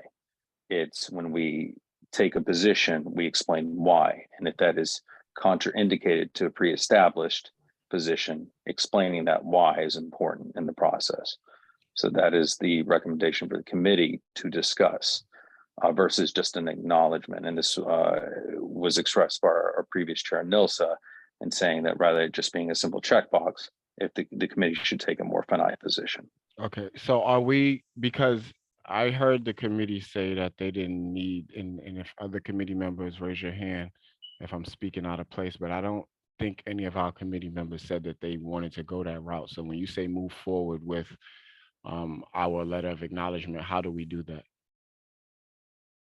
Because what we wanted to do is go to full board and get past the moratorium. So again, to clarify, yeah, if we are going to go contraindicated to a position, which is a no new or additional services, and this is an additional service within an established provider, but it is an additional service per the phrase, then the recommendation, and as Angel expressed earlier, and I'm saying to you now, take a position either up or down in support of, and reasons why. So I think if I understood Robin Stration say, is that we don't need the additional information from Mount Sinai. The recommendation for that, just as an aside, was to go get the additional data because that will inform this committee of future work and justification and how they approach things. But again, you're either going to support up or down and then give reasons why, because it sits differently with item number 3, which is the moratorium. So if you want to be supportive, give the reasons why. And again, I don't want to give you verbatim language, but you've heard the presentation and she cited they've been here X amount of years. They've given explanation as to why. So put that, because then that is a more powerful position for the committee to take, then therefore justifies going against. And then that way you add more weight to the support of a curative result. Does that make sense? That makes sense. It makes sense. It made sense before when you were saying it. I guess my question very straightforwardly is because let me rephrase this. Are you, because it sounds like you're saying that we need to take a position either up or down. And do we need to take we don't need to do that. Can we pass the acknowledgement letter as it is on the books that acknowledgement letters exist? I understand what you're saying OASIS uses it for, but that's not why we voted to acknowledge them coming before the board. We voted to acknowledge them coming before the board because they actually came before the board. So regardless on how that paper will be used later, I see what's happening. I feel like, and this is what I mean, like when I say, like, I think things are used to get other things done. We passed an acknowledgement letter saying they came before us. They met that criteria. Why is there a recommendation? Why are you strongly recommending us to vote up or down with respect to a moratorium, which expires now, 1, and 2, that we're going to revise next month? So 1, both items, it won't expire. It's not expired right now. 2, when this was presented, I'm going to be very clear again, and for the committee's benefit, it is more powerful to stake out a position versus just acknowledging. We are then staking out why. So with CCHP, when we were supportive of their move from Metropolitan because Metropolitan needed that space, we struck out a position and we gave reason why. Because that reinforced with their relocation and why we were being supportive of them as a community partner. Again, as I opened up in January, I said everything we do as a community board, we ask ourselves 3 questions. 1, have they been? 2, are they being? And 3, will they be a good community partner? Just saying you presented is a checkbox. The moratorium will exist, and yes, since this committee has not taken action until next month, it will expire. But on the day of when this is presented, it will still be in force based on the date. That's irrelevant at this point. The point is that it's been a held position for 2 years and was advocated. My recommendation, again, if the committee so believes, rather than just saying acknowledgement, saying what it's saying, acknowledgement is saying you presented. That's it. Versus saying we are supportive and here's why. So you've already had robust discussion last month and this month. So if you're going to take that position, then my recommendation is you take that position and then we have that discussion. That is going to have a greater weight when bringing it before the full body. That is my recommendation. I hope you find that helpful because again, it helps show the due diligence in the work of the committee versus just saying, because anyone could present. And I'll give you a case in point. Licenses and permits came and presented. They did not pass with Boca Prime. We had to put together on the floor at that meeting a reason to support, but with provisions and expectations. And SLA is listening to that. So again, if we're staking out a position to be supportive and XYZ because they've committed to come back in 30 days, because they're committed to do they've committed to these things. So enshrine that. And that further deepens the relationship with Odyssey House, as they have been here tonight. They were here last month. That is just enshrining our position. It's not playing with anything other than saying we are committed to working together. I hope that clarifies. That helps a little bit more than the last few explanations. Yes. I think that where I'm landing at is that it would be better for Odyssey House and the work that we may be doing with them, and also the position that we're going to take or would take with our moratorium, that we take a position. I understand what you're saying. I was caught in the crosshairs of if it's something we need to do, because I don't hear any express need. I hear you recommending it a lot, and I don't hear any committee members also saying that they feel like we should do that with this particular one, and not that we wouldn't, consider that as a practice for moving forward, where we're like, hey, we're not doing acknowledgements, we're either going to take a position up or down. But we already voted on this, so that's, and I don't hear anyone on the line saying, that they want to go back in to discuss this, to then, re-articulate the letter to just say support. So that's where I'm coming from. I'm coming from the fact that I hear you recommending it, but I don't hear no other committee members saying that they think that that's the direction we should go.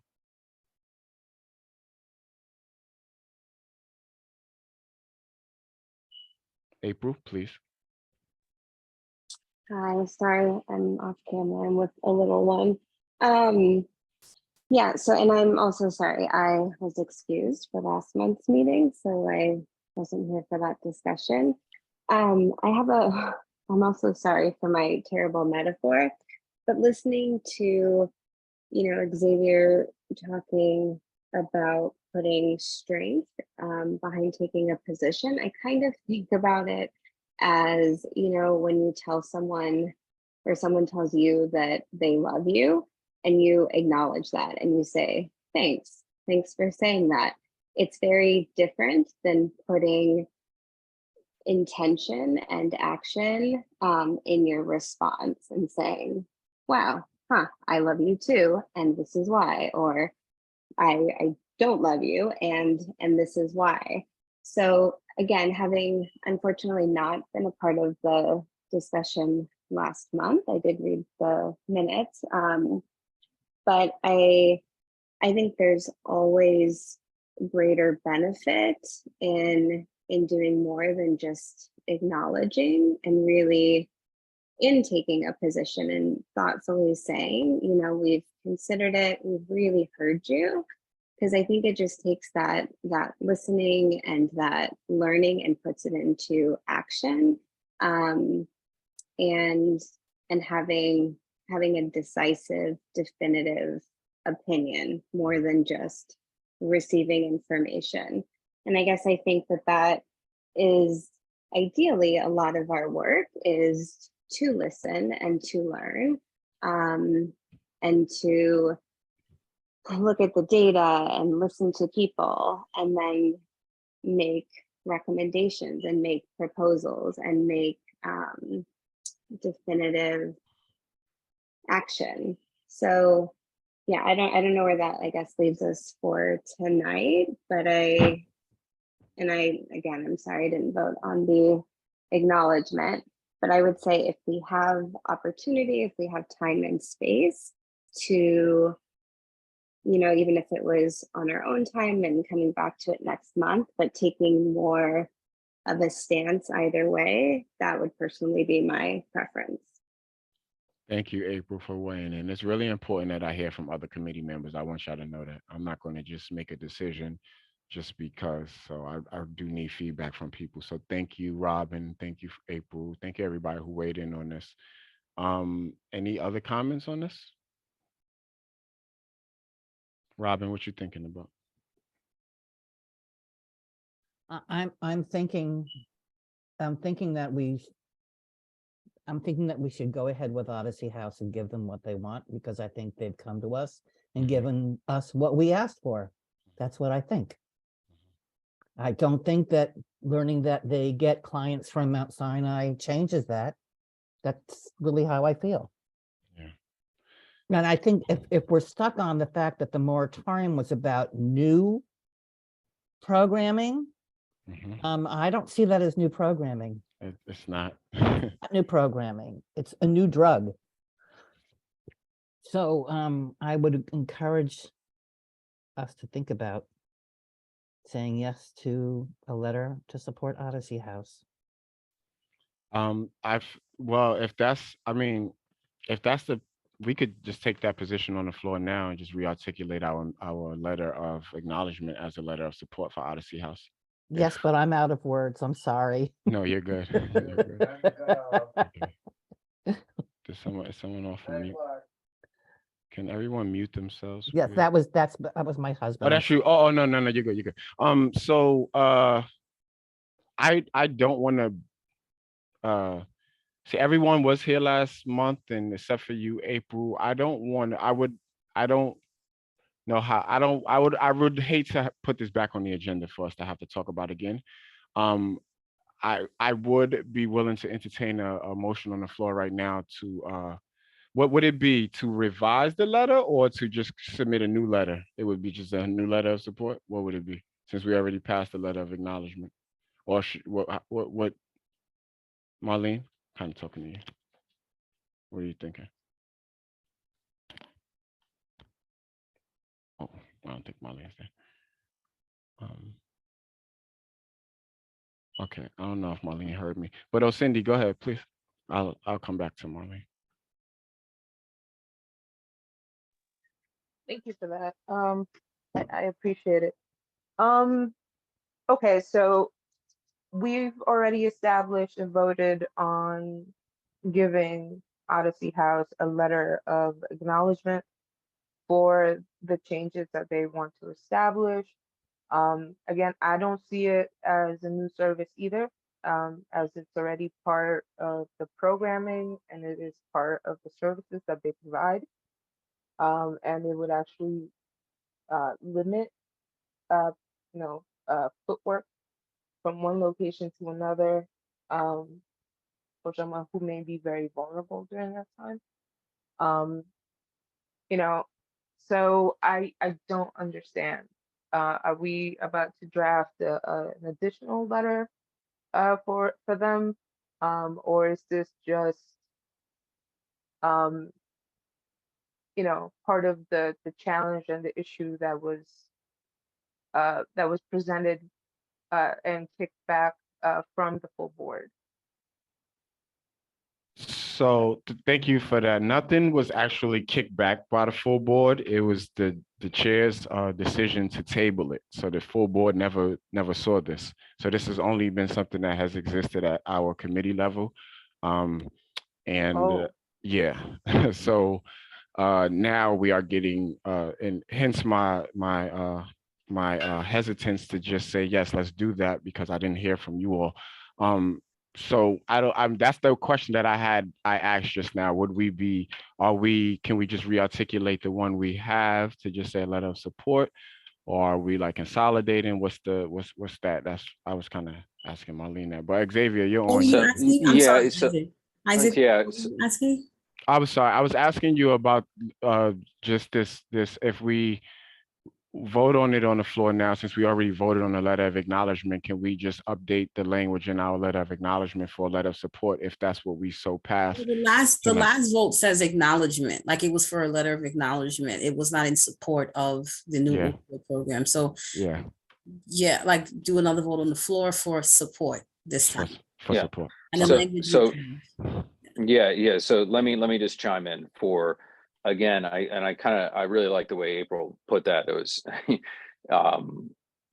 thank you, April, for chiming in. And please, all of the committee members, I know we're running out on fumes, but please chime in. This is where the work's done. It is intentional. So again, like I said, either up or down with reasons why. You were already given some of the reasons in the letter of acknowledgement and why they're doing it. If we're going, it's about the intent. We're being intentional with what we're doing versus just saying, come do whatever, right? April expressed it better. Thank you, April. So that's the point. So all you would do is take a position, letter of support or letter of denial with the reasons. It's that, and again, I'm not trying to tip it one way or another. I'm trying to guide. And again, not overly influenced, but again, give the weighted reasons why you're stepping outside of the rubric. That's really it. It's that simple, because then that intent shows you're being thoughtful, you're doing your due diligence, not to say you're not, but you're doing the due diligence, you're being thoughtful, and you're expressing why. That it's that simple. So you had a motion presented by Robin, I believe. So it's up to you to entertain for a second if you so choose. Can I chime in? Thank you for that, Xavier, for explaining Yeah, I'm that. just trying to clarify it. No, you did a great job clarifying. I don't want us to think, we have the freedom to just acknowledge, and we can do that. And I want folks to know that we can exercise that. If we don't want to take a position, we don't have to, but that it is strongly recommended that we take a position because we have an agenda, which is to advocate for more resources. So on that note, yes, I do agree that we should probably take a position, but I don't want folks to feel like we are limited just to always just a yes or no with organizations. If it may be just in the letter of acknowledgement today, and then we learn more about them and come up with a letter of non-support, but it may be that we don't know yet until we get some time to deal with them. So I just want to keep things on the table. I don't want folks to think we're only voting up or down. We have these options, and it is important that we use them strategically so that we can have the influence we need to have. Cindy, yes, please. Well, then, I would definitely stick to the letter of acknowledgement for now. We will probably include all the information of how we arrived to that point, and why we're supporting or acknowledging their presentation. So we can utilize, if there comes a vote for anything down the line in regards to services or any challenges, it's already in the record that as a committee, we have, done the research, spoken to the organizations, and actually see the quality of the services they provide. So for now, I would I would stick to the letter of acknowledgement. And once we actually see and actually have a little bit more data as to how this would impact the community, I feel, then we will have larger discussions for the upcoming votes for the moratorium, etc. That's also a very good idea as well. I don't want to drag this out too long, so we got to make a decision real soon because it's getting late. Xavier, yes. Is that a new hand or old hand? Okay. It's a new, and again, I like, so with this, and to explain, as I was expressing earlier in the meeting, Nilsa, Diane, Matthew, Robert, and many others have laid on the table or sent back to committee for various reasons. Whether the committee chairs and committee disagreed or whatnot, there's a reason for it. So again, you guys can choose what you choose right now. The point is that think about the intent and accountability. That's all I ask you to do going forward, is think about intent and accountability, not to say anything about Odyssey House. It has nothing to do with that. It's just, how do we come from a position of strength? And to Isaac, your point, yes, we don't have to take a position. We can abdicate that and throw that out.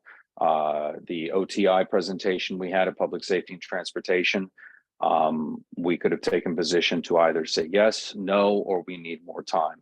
And that is a reality, but again, not opining is a disservice. So I appreciate everyone's discourse on this. I hope everyone has a blessed evening and sleeps very well. Thank you very much, and I'll leave it with the committee. Thank you, sir. Robin, please. You're muted again, sorry. I'm sorry, I thought I clicked it. I'm looking at the request to come before the committee. And it's not about adding new beds. It's not about adding more people. Isaac, you said earlier, it's very difficult if you're an addict and your facility doesn't have the medication or the methodology that you need to treat your addiction. What they're asking for is the ability to become an opioid treatment facility as well, in addition to what they're already doing. It's not about adding new beds, is what they're stating. According to what they're stating, it's about adding another opportunity for treating their residents. That's how I read it. Yeah. I don't know if anybody reads it differently. I think a lot of us are talking about it and not looking at it. Yeah, I agree with you. I'm going to, I believe that it sounds like, I think what it sounds like we should do is leave our the letter as it is, as a letter of acknowledgement. I think we also with that can ensure that we keep Odyssey coming to us and accountable. And with that, if we decide that the services they are not providing is disfavorable, then we can take the position to not support them. And at the point in which they have actually presented to us and shown us how their services has been helpful, then we can take a position on it at that point. With respects to Odyssey House, since this is something we've already voted on, and with respects to what information Robin just brought up. But I do agree with you, April. I do agree with you, Xavier, in taking a position. I do. I just don't know if that is what we need to do on this one, and I don't know if it's what we need to do tonight. So with that, I'm going to say that we're going to keep our letter of acknowledgement, and we would appreciate if that could be pushed through. I'm more than happy to explain to the full board why we took that position versus another position. And I think that's it. Yeah, I'll leave that there. That's all. That's all I really have to say on that. So with that, I thought I saw a hand. I don't see a hand. Okay. With that, Marlene, can you push us forward on our agenda, please?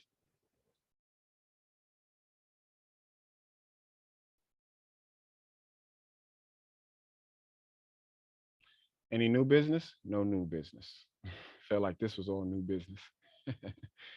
Okay. Can we roll call? Roll call, please.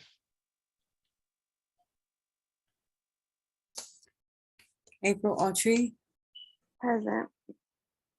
Juhad Chowdhury, Sandy Garcia, Present. Brandon Gillespie, Present. Jennifer Meyer, Present. Arturo Perez, Present. Isaac Scott, Present. Robin Strachan, Present. and Anne Marie Vasquez. Thank you. Thank you, everyone. Have a good night. Thank you for entertaining this, and please look out for the email with the moratorium document so we can have a shorter meeting next month, because we will have already had a lot of edits and we can get right to business. It is my goal to make these meetings shorter. So yes, just wanted to say that. Good night, everybody. Thank you again, everybody, for your feedback and all of your comments. I guess the next thing is full board, right? In a few weeks. See you all at full board. Thank you, Isaac. Thank you, everybody. Good night, everyone. Good night. Good night.